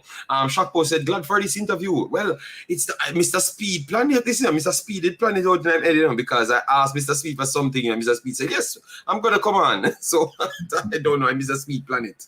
So everybody that turn up is Mr. Speid. Send them come here. All right. Yes. Yeah. Dennis is the best addition in the business world. Good individual to have in a company. Okay. Okay. Based on the lack of experience for the Jamaican coaches in Jamaica League, what plans the JFF got moving forward to get them the experience? You talked about that, Mr. Speid. You touched on it earlier. Maybe me and you. So slightly, yeah. So what is happening is that the coaches that we're going to be employing for all the teams are going to be experienced coaches. So if you see what happened on the male side, Al Grimson is the head coach. His assistant John Wall is the head for the under 20. His other assistant Miran Garden is the head for the under 17. So you see the progression there. I mean, there's the synergy and there's the direct connection between all of those teams. And of course, Andrew Peart will deal with the under 15. On the women's side, we're trying to do the same thing, but we haven't tied down the under 20 or the under 17 coach for the women teams as yet. We have 2 local coaches here. Sorry, all those teams will have a local coach as the assistant. Both the senior under 20, which Marcel Gill still will retain his assistant role, and as you know, the under 17 Vassar Reynolds is a part of that. So there's this seamless integration of all the teams with Al Grimson, who's the head of them all. On the women's side, we're looking for coaches for the under 20 and the under 17. And again, there's nobody in Jamaica that can get those jobs. So we're looking overseas. So as I say again, we're not looking for potential. We'll finish with that. But we're still not leaving out the Jamaicans because we have 2 women, local Jamaican women that will work with those coaches, but we're looking for coaches from overseas to head up those 2. All right. So Mr. Speid now, because the amount of question for you, this is personally from me now, because when I heard, because I think you guys need to fix the way our information comes out, and obviously you said that's going to be improved by the marketing manager. So it's going to be improved. Because when we heard that the 1st of January, we're gonna release the deal. We packing up now. We said we're gonna start video to buy jerseys and give away to people. Then we don't have a clue. We just hear that, oh yes, the deal starts. So can we get some clarity on it? And when are we going to get some clarity so we can just punch your thing, get our jersey, and then we can come on the screen, come show so we actually support Jamaica. It's not my expertise. May I have to tell you that. But my understanding is that Adidas themselves will be selling a jersey from their shops worldwide. It's not just Jamaica. Will be selling. Yeah, but should it not be Jamaica giving you the dates, like the dates when it's going to be released, or we should check Adidas on the release dates? I am not au fait with what is happening in the jersey and the series. That's not is not my thing. I'm not au fait. Okay, all right then. So we're left in the dark with that one because that is something that we're. I'm gonna try investigate. Don't know who I can ask. I don't know. Guys, get to 250 likes. We have more than 150 people here, and I think we're asking the right questions. Obviously, I know half of the people won't like what we're asking because we always have a fight here between local and overseas. But I think a lot of people locally start respect what we're trying to do because they saw that it's the future, and we have to just get with it. We are born locally. We are born locally just the same, but we want Jamaica to win. So sometimes it's not gonna sound like what you want. Because I heard a lot of you guys comments and you have a lot of questions to ask. But Mr. Speid, clear it up. It's not about where you're born. It's just what's required in order to get the job done. Because you cannot have some man that never have the education towards something. I go put someone, them have the education from 5 years old and them are 20 now. So them are 20 2 decades and they're already having that education for 1.5 decades. So it's hard for you to beat them. So we need it. And remember, at the end of the day, I've always said this to people, Mr. Speid, and I said, a foolishness may talk. I said, Jamaica is one of the biggest. If Jamaica qualified for maybe 2 back-to-back World Cups, and we can put in like 15, 16 different infrastructures in the country, especially in the poorer areas, we can slow down crime significant, because at least you're leading towards something. And a man click on MTV and see Michael Antonio, Ethan Pinnock, Leon Bailey play, and see where Leon Bailey reach. Because everybody can type in transfer market, and see a man value $1.8 billion Jamaican dollars. So he sees a future, and you're giving him a ball field to play on. That can change things. The man must say foolish to talk about. I mean, I say, no, in every country, when you go to Mr. Speid, when you go to the Netherlands, you go to these places. Every street you go on, it's an ex-ball field. Well, every street and an next stadium. The place that I've visited and walked around was Sweden. And I went to the Gothia Cup, and they were using in the city 110 fields they were using. All right. Thank you. 110 fields. A majority of the fields are not owned by any club. They are owned by the municipality. And what happens is that you book your time. You better make sure you're disciplined and take your time when you book. You can't stay on your half hour after you or even a minute. You probably go to jail if you try to impinge on the next man's time. But that's all the thing is. So the fields are kept by the municipality. And so what I found also was extraordinary, that each club is paid an allowance depending on the amount of persons you have in your club training throughout the year. Yes. Incentives. Yes. They're telling you, they're paying you to keep the kids them. Yes, it works in Belgium as well. Yes. So these are the things that's what I'm saying. I'm telling you, if just like how we make dancehall is a thing and all the little kids know it, if football is a thing, the kids are going to know it. Every time I look outside, I saw some little kid operating like they're in the new Messis. And I'm saying, damn, if Jamaica could get this, man, this is a different opportunity. Ryan says, Mr. Speid, now that we are putting these things in place, what is the plan to make sure that we can watch the games going forward? Like maybe the girls' games the other day. Which games? Premier League or national team? I think he means the national team going forward, because we struggled to get the girls' game the last time. I've never seen so much people call me out. You know what we had to do? Get one of our subscribers to go to the game, film it, and then put it on the channel. So we had to be the own TVJ. How are we going to fix these things now? You know that television rights is a complex issue. So it depends on where. You mean the games that are playing in Jamaica or the games that are playing overseas? I think they want to playing in Jamaica, because the overseas ones, we can figure out ways how to get it from different broadcasters. So the one that play in Jamaica, one of the problems I think we had was a lot of the stations want us to pay them to show the game. And that is where the problem starts, because Jamaica is still backward when it comes to television, and even the JPL. Some of the time we have to pay money to show certain games. So that is really the problem we have. It's a cultural problem, but we're not fix it. I mean, can't tell you when it will fix anytime soon, because if we have to pay, it's like it's difficult, very difficult. So even with the deal for the Premier League now, we don't pay, but we have to treat it as like the people sponsor us. So we are a little bit backward in terms of television coverage in Jamaica and how they'll go about it. There's a change though for the better. So we have to just kind of hold tight till it happens. So it's still gonna be a problem. Wow. Okay. Wow. Okay. We have to pay them. Okay. Wow. What about understanding the culture by the new coaches? They're going to learn. Warren, you're in Canada. Warren, these guys are fast learners. So one of the things about the new coaches, you see, and when I spoke to Aldrimson why he was ideal for Jamaica, Iceland have 340,000 persons, right? So, right, when they were qualifying for the World Cup, the country itself was going through a financial crisis. There was a meltdown in the economy. So is a person who understands what that he had to make do with a small amount of resources because what was happening to the country. And if you know the country, Iceland, of course, is fairly developed, but still at the same time, they have a lot of limitations. So this is a coach that knows how to work in a difficult environment, not dissimilar to Jamaica. And that is why we kind of choose him, because we think he'll adapt very quickly. And being here for a couple of weeks the last time, I saw him.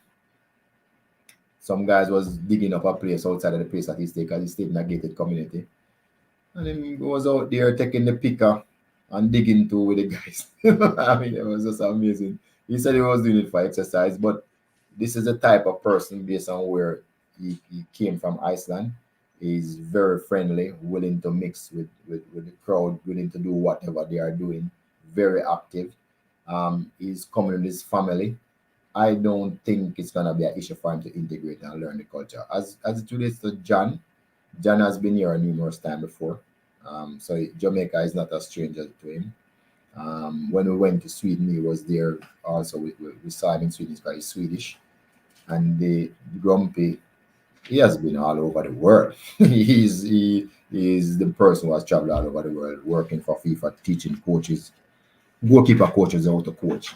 So I don't think it's an issue. I think they'll fit in very soon. Mr. Speid, it's no issues for these people to integrate. No. Remember, the problem, we as a country lack social skills at all levels, and I like to spread it over. It's just people that goes to the highest level of schooling get that ability. My wife is more Jamaican than me, I don't know how it happen, and she's white, she's white.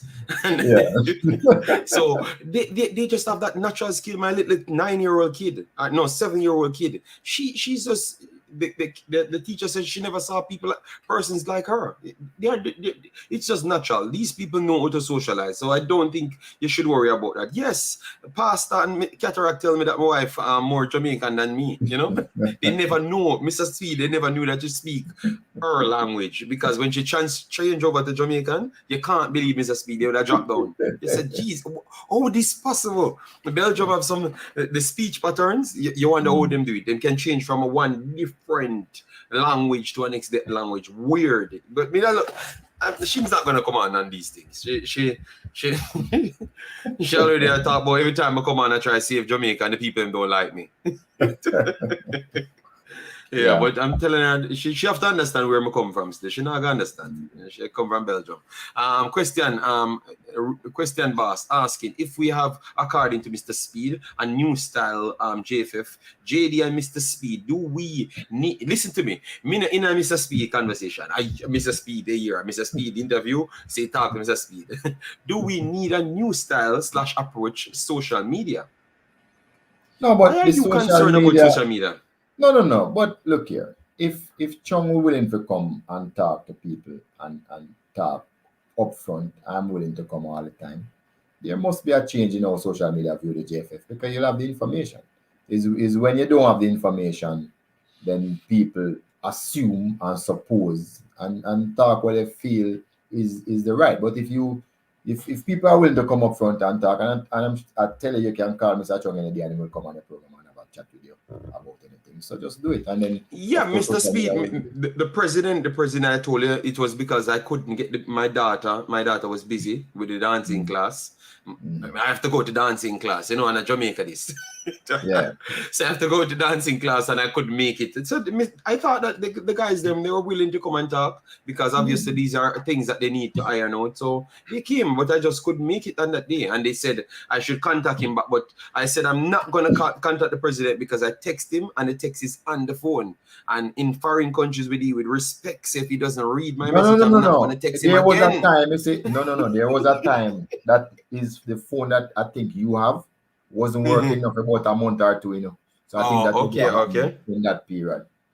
No, man, the president is not like that. He will always answer your call. No, he answered me and everything. He said, we make some preparation and stuff to retouch, but I text him a week after, and I never heard back from him. And I'm in malice with him, said I'm not going to text him back. No, I think the phone that him used to have working now. So it's up to All you. right, so Karoom says, what we going to do about the football, Kingston and St. Andrew? So Karoom interested in what's going on. And when Karoom are going to get him licensed, because Karoom need him licensed, Mr. Speed, because Karoom go at Tivoli Gardens in the Manning Cup and him do good, you know. So when are we going to bust Karoom? I will pay the money for him, you know. Just tell me how much and I'll pay it, you know. So next year, the coaching, I don't understand which license they mean, because we keep on having coaching courses, a lot of them. We had we had 2 C licenses in December, which he would be eligible to do. But one was for pure women. We had 24 women. We didn't put any men in that class. So because we were building up the capacity in the women's side. So we had one for women alone, a CONCACAF C. We had a CONCACAF C for male. So I don't understand why he wouldn't be on that one. Anyway, if you're not Karumi, there's another CONCACAF C license coming up in January. I think it's the 16th it starts. The 20th something. I can't remember when in January. So you need to just contact the JFF and get Karoom, get to the JFF if you want to turn big coach in Jamaica. I see it. I am glad you accept the truth about your wife being adapted to the Jamaican language than you. Obviously, she speaks like 7 different languages, so she's better at languages than me. What is wrong with this brother? That's why you can't, Mr. Speed, I can't, them call me in my house, you know, I have to go in around a corner, you know, and talk to them, you know, because once they hear my family talking, they fast in my business and come out and tell people. I'm telling you, man. The next D license is in Manchester, January 14th. Manchester? Start, yeah. C license start January 23rd. And how much money it costs? How much money it costs? Because we don't want Karoom to 20 million, you know. No, D is 30,000, J, and C 30, is 60, and C is 60. And then we have more D license in February, more C license. Goalkeeper is C license in February. Then we have B license starting March, and we have D license right up until July. Every single month we have D license, and then we have. All right, Karoom, if you're serious. If you're serious, Karoom, we need you to turn in a real coach, because you're a real coach, sorry, but we needed to turn in a certified coach, because Mr. Speed them said them only give people in a certified coach role the position them. So if we get a license and get nowhere, you can't come up on YouTube and tell people about you're a big coach, all right? So we're willing to help you, you know, all right? That's all I tell you, Karoom. Because him say have him academic, you know, and we say we finance him academy, but Karoom not academy, man. Yes, somebody asked about the price. I think them get it right. C, as I said, yes, 30 and 60. Yeah, B has some serious price. At 300,000, we are trying to see if we can subsidize it, because we know coaches. So Mr. Speed, how it left from 30 and 60,000 to 300,000, Mr. Speed? I know that's one letter. May I understand? Yes, but it's the way it is done. The C have to be done over like a 4-month period. So you do 4 months, a week, then you come back a next week, then you come back a next week, then you come back another okay. So while the D is like 4 days, and the C is like 5 days. But when you go B, that's when they really teach you to coach properly. The rest is preparation. Karoom, we will pay for one A license them. The rest you have to figure it out. Or maybe other people in the chat will help me pay for your license them. But you have to be serious, Karoom, because you win something. So we want to invest in you. Yeah? And we have to get returns, you know. Because you see what I tell the JFF to do? I sign your Karoom. So call me and I sign you. You have to pay me back. That's all I tell you. I saw me deal them in Mr. Speed. I bust them, but they never pay me back. Some strong strong deals me assign with them. Yeah. So man, we have a little time. We don't want to drop Mr. Speed time. So send in your questions, guys, that you want rich Paul. People can call in for the last 10 minutes. So call in people. Eh? What I said 500,000 for a license. I never said 500. 300,000. Yeah, but we're going to subsidize. We're going to subsidize, but I don't know how much yet. But we're going to subsidize because we know it's a lot of money. JD should start his coaching training academy No, I am good, man. I am good, man. I'm doing my thing already, man. I started everything, do my programs and everything. But it's not the same as Jamaica. It takes a little while. You have to go through a lot of lower stages. When you see the big license, you don't just get it. So it takes a little while. No, Different from Jamaica. No, Jenny, it's the same thing. We're doing D first, then you have to do C, then you do B. Yes, and they go straight up for the final one. You don't just go and pay your big money. They don't want your money. They want you to have sense. So they're going to make sure they teach you through all the stages, and then it goes up. Yeah. So when you ask again, well, I think we cleared up almost everything, every single thing. Just the Manning Cup thing now, what you cleared up early. Most people would have missed it, but you have to go back to the start of the video in terms of the Manning Cup and what you heard on TVJ. Mr. Speid said it was not true. They are not blocking any kid. It's just a rule that was instated for a couple of years now. 2017, I said, right? 2017. Yes. Yeah. 2017, that rule was instated, and people need to sign the contracts them if they want to play in the national team. So the youths that text me, please listen to the start of the video. All right, Mr. Speid want to repeat again? He can. Yes, I can repeat. Like all people here. Yeah. So what we have is a professional league. It's not a development league. We make that clear. Just like what we're trying to emulate is like the MLS, EPL, the top leagues in each country is a professional league that is played by a professional. So we'll be able to compete with the professional players when we play on the national stage. So that is what we're trying to do. So what happened is our league, we had professional contracts. We started at 35%, then went to 50, then 75. And in 2017, we went to 100%. But when we went to 100%, we realized that there was a little issues. So we applied to our parent body over CONCACAF and said, can you oblige us to have 5 amateur players per team playing our league? And they approved it. So that was in place from 2017. I just wanted to say that Jamaican law allow you to sign a contract from your 13 years of age with stipulation. Your parents must agree, sign on it too. You must not work overtime. It must not stop you from going to school. FIFA law also said you can have a professional contract under 18 years of age, but it must not be for more than 3 years, and there's also some stipulation. So nothing is preventing the players from signing a contract so they can play in the JPL, right? So that is where we are. But the problem that they are having, if they sign a professional contract to play in the JPL, none of those players can go back and play in the Easter run competitions. So that is the real problem. Nor can they get a scholarship to go overseas to go college. So that is the dilemma that they face, and they have to decide which route to take. And I admit that we don't have enough development tournaments in Jamaica. I admit that. Okay, but that's kind of tough still, because so basically they have just one. If you choose the Manning Cup, you only have one way out. If you choose the Manning Cup and you want to go to college, that is the only way you're gonna go then, because it's gonna be difficult for you to play in the Premier League. No. Right now, because the 3 you can't. 5 you have to be in the 5. You have to be in the 5. You have to be in the 5. Yes, you have to be in the 5. Okay. So we get it now, guys. It's due to the fact that they're trying to raise the standard of the football in the country, especially the JPL. So if you're not a professional, just become a professional. All it takes to become the professional, you just sign the paper. So all the kids them just go to a lawyer if you're not confident, if the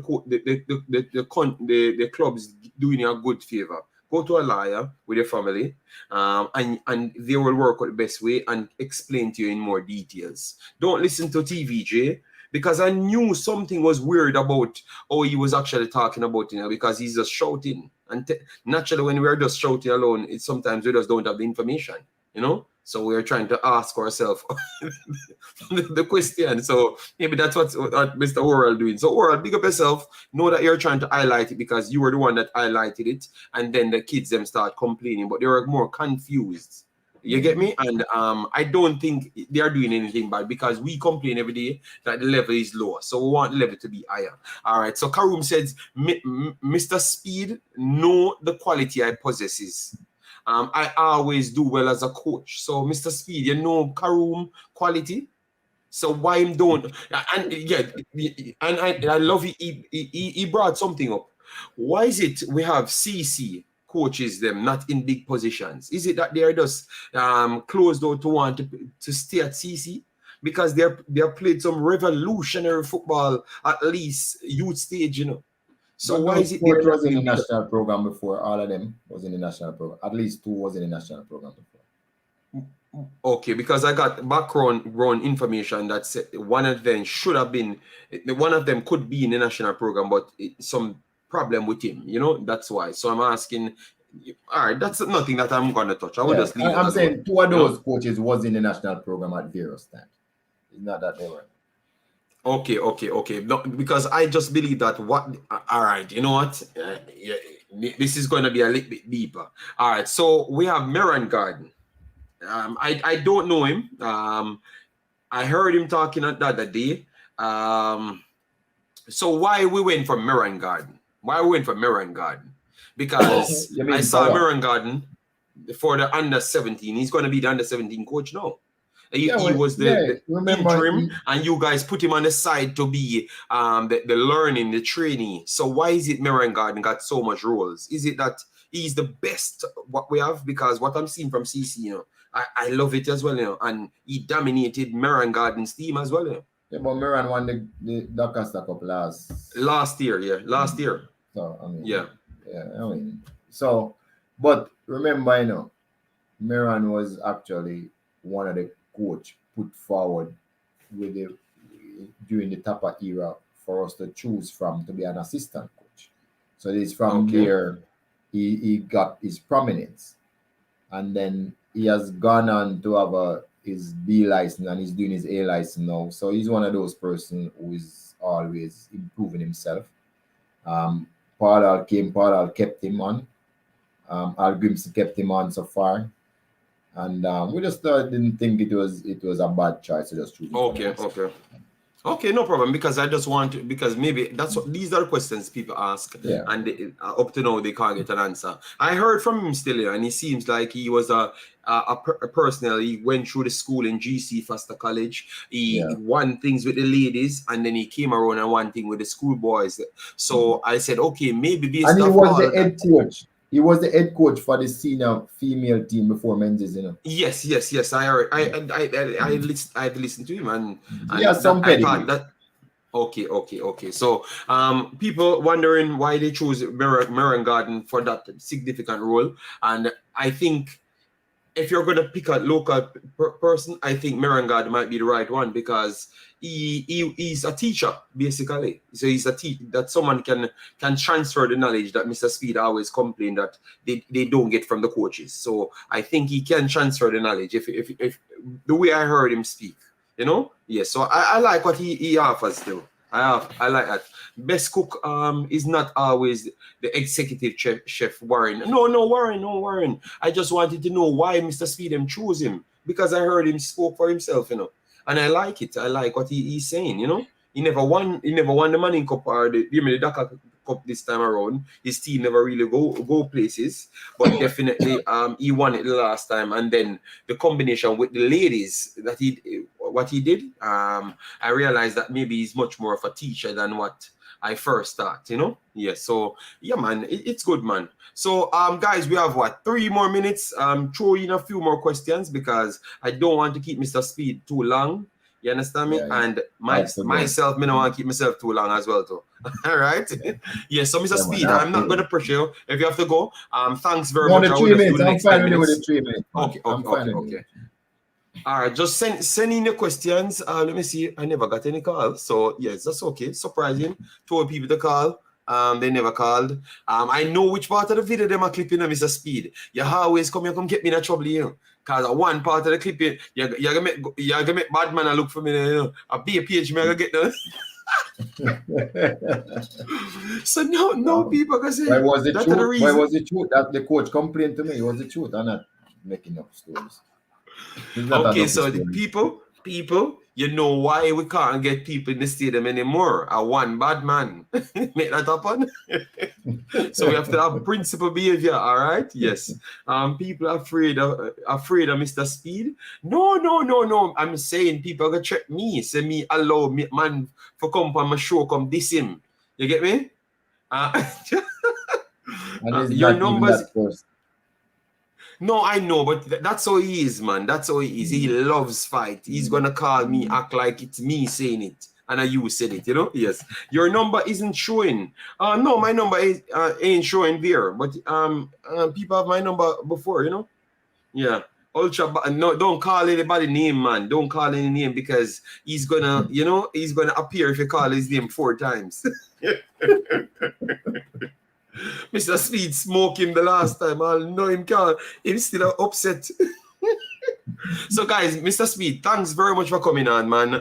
You cleared up a lot of points. I think a lot of people get it much more clearer, and I hope this don't go anywhere further in terms of people thinking that the JFF are the holding back people, because that's how it sent out on TVJ. Before you go, what these wrongful information, what will happen? Like, how are we going to fix these things? Because him sending out that can give a bad name on the JFF, and a bad name on the JPL. So no. So can a national program do?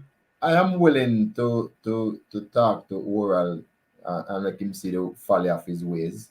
I'll call him, and I'm willing to talk to Lenny, because Lenny is somebody that I like a lot. I admire him a lot. And even Sunday, I was talking to him, not about it, but we had a pleasant exchange.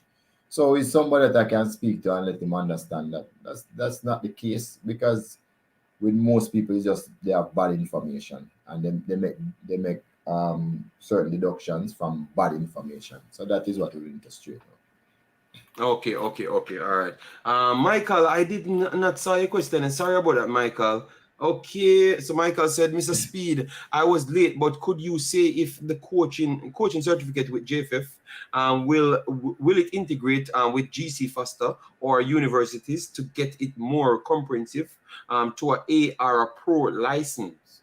So what that may say, we need GC faster, and I need to talk to them, to the University of the West Indies, because while we have the knowledge about what the curriculum should be, the way how we get it across to prospective coaches may not be the best, and that is why we need these teaching institutions to be able to help us to get it across. So remember, it's kind of busy and not getting to those institutions to try and get them to help us to understand how to teach, because people learn in so many different ways. You'll be amazed the amount of different ways that adults learn, and nobody have them down pat yet. So, but those institutions, because of the nature of what they do, they will be able to help us. So yeah, we'll talk to them.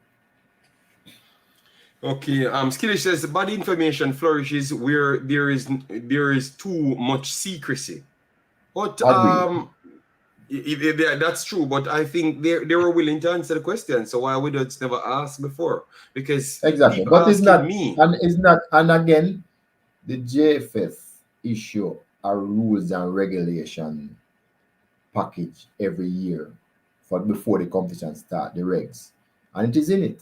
So all somebody had to do is read it. But you know what they say about Jamaicans, hide anything in a book that you don't want us to find, just hide it in a book. So the regs is actually there, and if they had just read it, they would have seen it. It is there from 2017.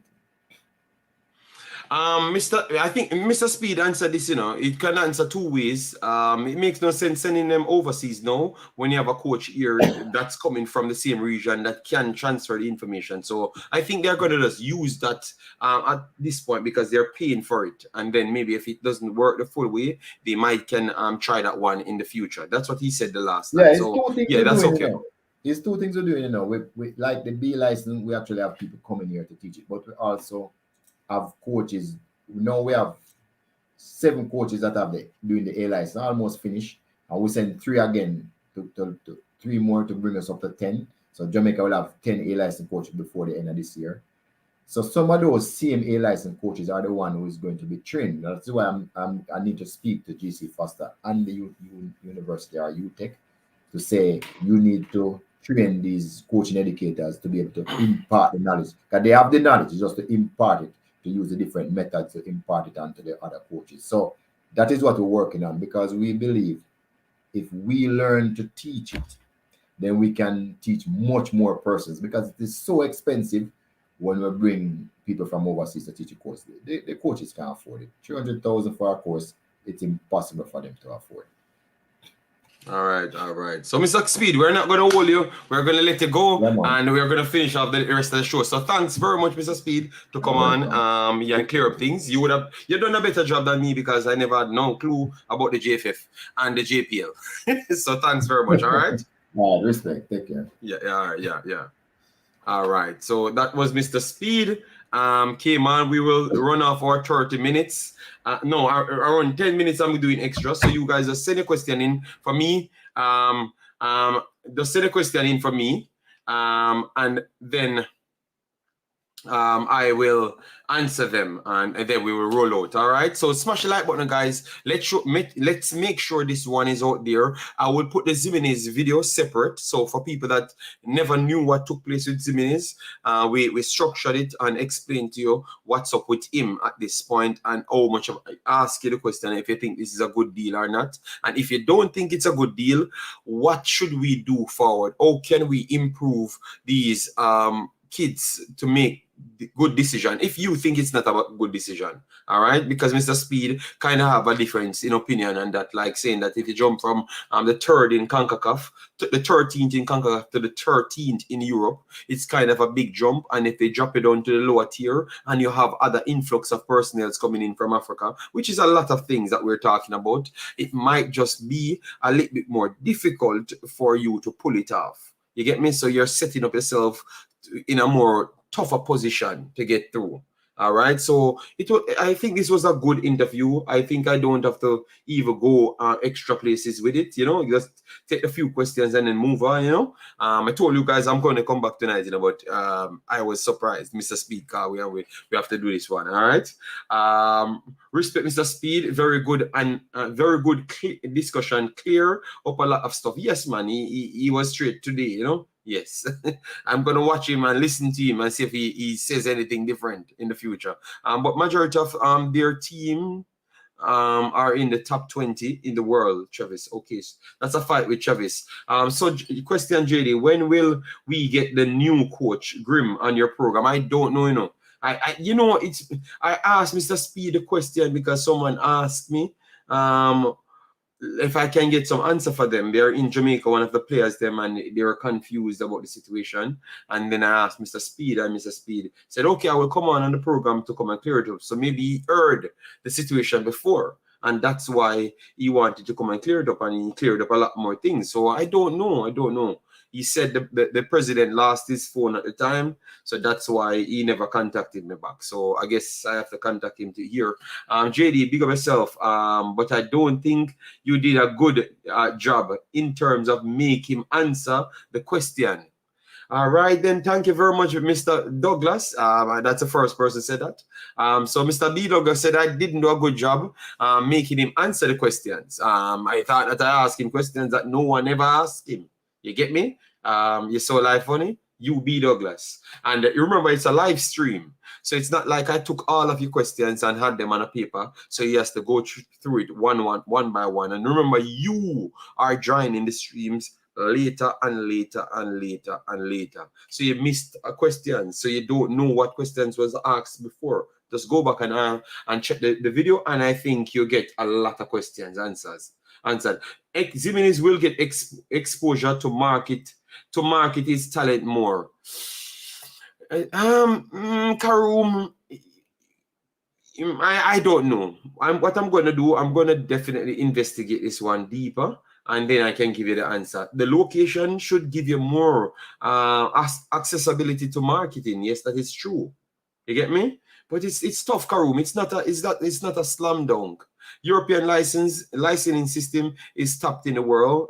South America second.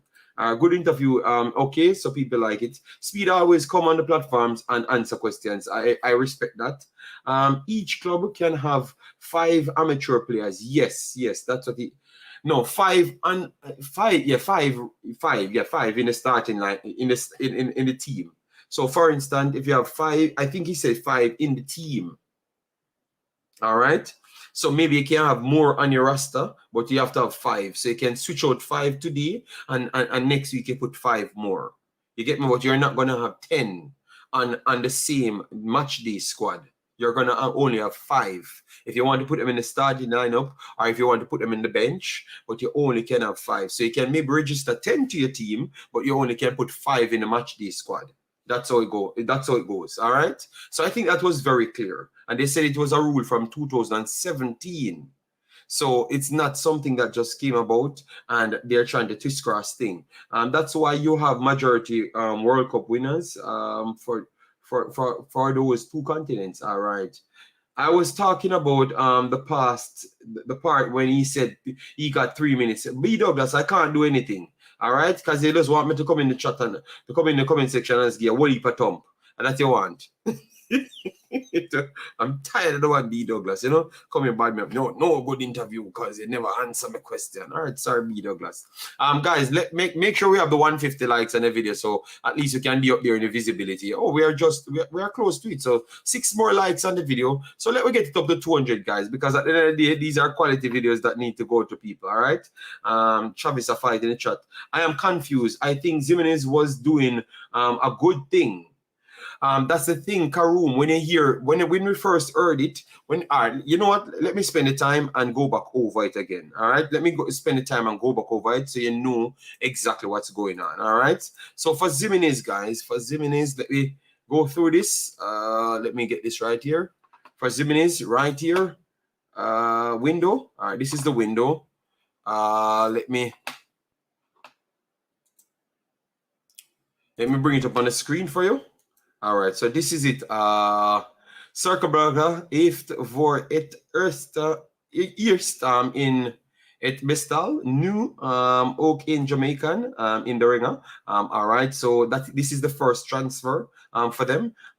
Het gaat die 18 jaar Tarick Ximines, 18 years old, ondertekende by groen-zwart and verbintenis for 2.5 years. So 2.5 year contract with the option of a extra season. Hold on, why is it keep on not transferring? Let me try and transfer it so it's easier for you to follow as well. Let me see where it is. 1 second. 1 second, guys. I don't know why it passed. All right, good. Let me try and transfer, because every time it jumps off the English. All right, so yes. All right, so it's accurate. For the first time in existence, Cercle Brugge now also has a Jamaican in its ranks. It concerns the translation kind of wrong, but it concerns the 18-year-old Tarick Ximines. He signed a contract for 2.5 years with green and black, zwart and groen, plus an additional option for a year. So depending on how good he does, they will try and follow it. Ximines is a right back who was recruited with a view to the future and will mainly be used this season at Jong Cercle. All right, so Jong Cercle in the second national, and then step by step, possible become a part of the first team. So it's going to be based on performances in order to get him up there. So he was not signed to the big team. He was signed towards the small team first, and based on playing and assessing, that's how they're going to improve his position. All right, so that's why Mr. Speid would be saying that young players required playing time. So if you're not going to get the playing time, or sometimes it's good to take lower options low options. Yes, he's not at the big club. He's in the big region. He's on the name of their head club, but he's not in the big club. He's in the under 23s. All right, so that's where he's going to be, and they're going to assess his performance. If he has to go back to the under 23s next year, he's going to have to do that, and then he's going to have half-year contract on him. And then if he does better and maybe get through to the big team, they can do a further additional 1 year on the same maybe contract. All right. Maybe on the same contract. That's what it means. That's why they put the additional 1 year contract in it, the extension. So that means they can have the advantage in your clause. All right. Yes. So you can't, if you turn a big baller in that time, you can't exceed certain values. All right. So that's why they do these things. All right. So at this point, let me go here. Let me bring up here. Let me bring up the additional thing here, which is the players.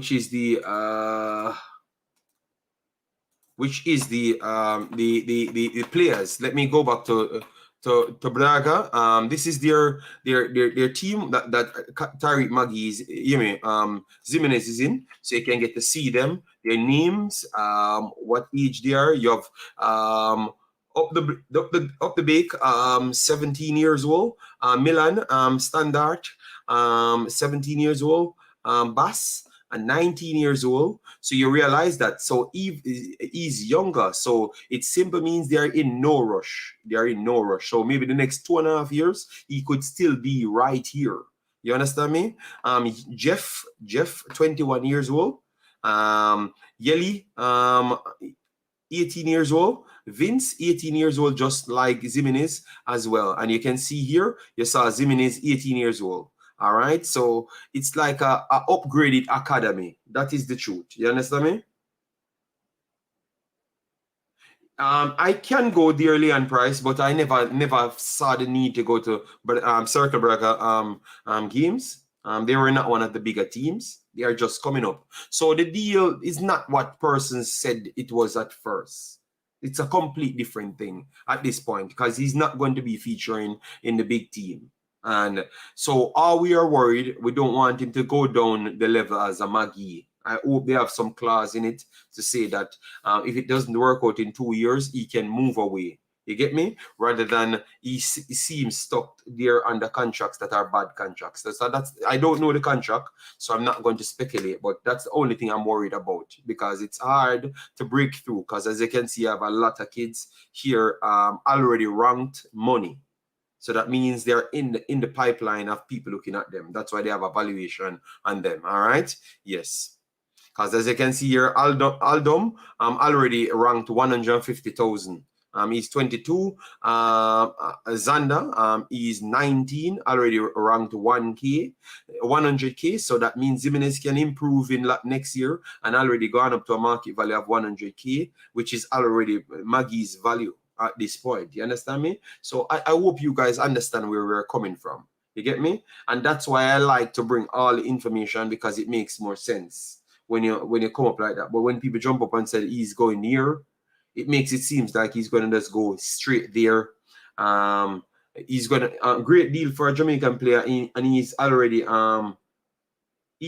play a Belgian player.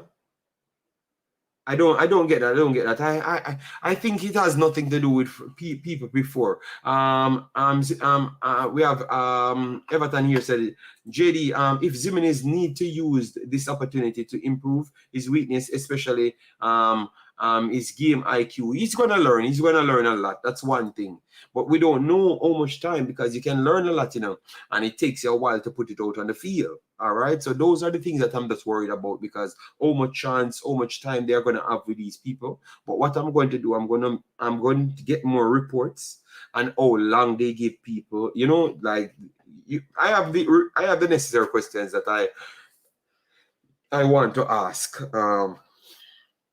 And then I will feel more comfortable about the deal. But I'm not 100% sure. It's a good move for him to keep developing. Yes, that is definitely true on the development side, But hopefully you don't say nothing when it comes on towards, if it comes out, if bad go bad and it go down to similar situation like Maggie and them stuff there, you know, because it can easily well go there. You get me? Because he's already in the 23, so they don't see him as a starter, are close to the first team, because they have a lot of players that they brought in from Brazil and those places, and the cheaper version Brazil players, which is always millions, just the same. Yeah, so let me get the big team just to show you.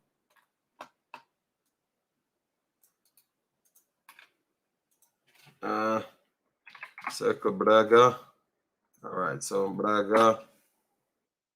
All right, so as you can see, their big team value 26 million. So it's not a joke team. You understand me? Yes, it's not a joke team. As you can see here, the Brazil goalkeeper 250,000, 26. When you look at the centre back areas, here with the right back areas, because those are the places that you wanted to look. The right back areas are a little bit more challenging. You have 24-year-old right here, 500K. I'm looking for the right backs. So you have one right back here, 24-year-old Robbie, 24-year-old. Yes, so it's one right back on it now. All right, so you have one right back and you have more left backs, and then you have the wingers, because I was looking at all the positions that he does play. All right, so you have center back, you mean left backs and right back. You have two left back right here and one right back. So it's possible in those areas, the wing role areas. You have some players that are Olivier Deman. He's one that you can look out for. I think he's gonna leave this club soon. Maybe one more good season, and definitely he's gonna be up there. You know. Yes, he's already 22 and value 1.2 million. So he's definitely one that you need to look out for. So I think the club might move on from people, from certain persons, and then maybe you never may know. But he has to just work hard. But it's a tough deal, guys. These clubs are very, very hard to break through in. Very, very hard. So I could see Mr. Speid's concern about certain movements, you know, because it's very, very hard and challenging. But you guys are just looking at one side, you know. I know why I'm asking those questions, because I know you guys will be the first to change. So just look at what I'm saying. All right. Crazy if we see JD Data play for Belgian woman team. Why are you talking about that Leon Price? Why I stir up the people? So guys, we have covered everything. He just have to go there and put in the work. Just make sure he work ethic. But remember, let's hope for the best. Continue pushing, but it's you can see the difference between the smaller team to the big team. You understand me? You already have in the smaller team, you have players that are going to give him competition, and in the bigger team, you have players that will give him competition. That is far, far ahead. You understand me? So that's all I'm saying still. So I just wanted the people to know and have a closer understanding to what's going on. Because when we first heard it, we heard that he's going straight to going straight to Cercle Brugge, but that is not. No, I just think it's tough. It's tough, cut room. And that's why I said to enough people, if you can go to the USL, just have ambition. When you go to USL, or you go to the MLS, you just have ambition that you want to spend one season and then you move. You understand me? But at least you get a development. I don't like when a player, I am okay with the 23s, but in the clause has to say that by 1.5 years, if I don't make it and I'm still in under 23s, I can go other places. You get what I'm saying?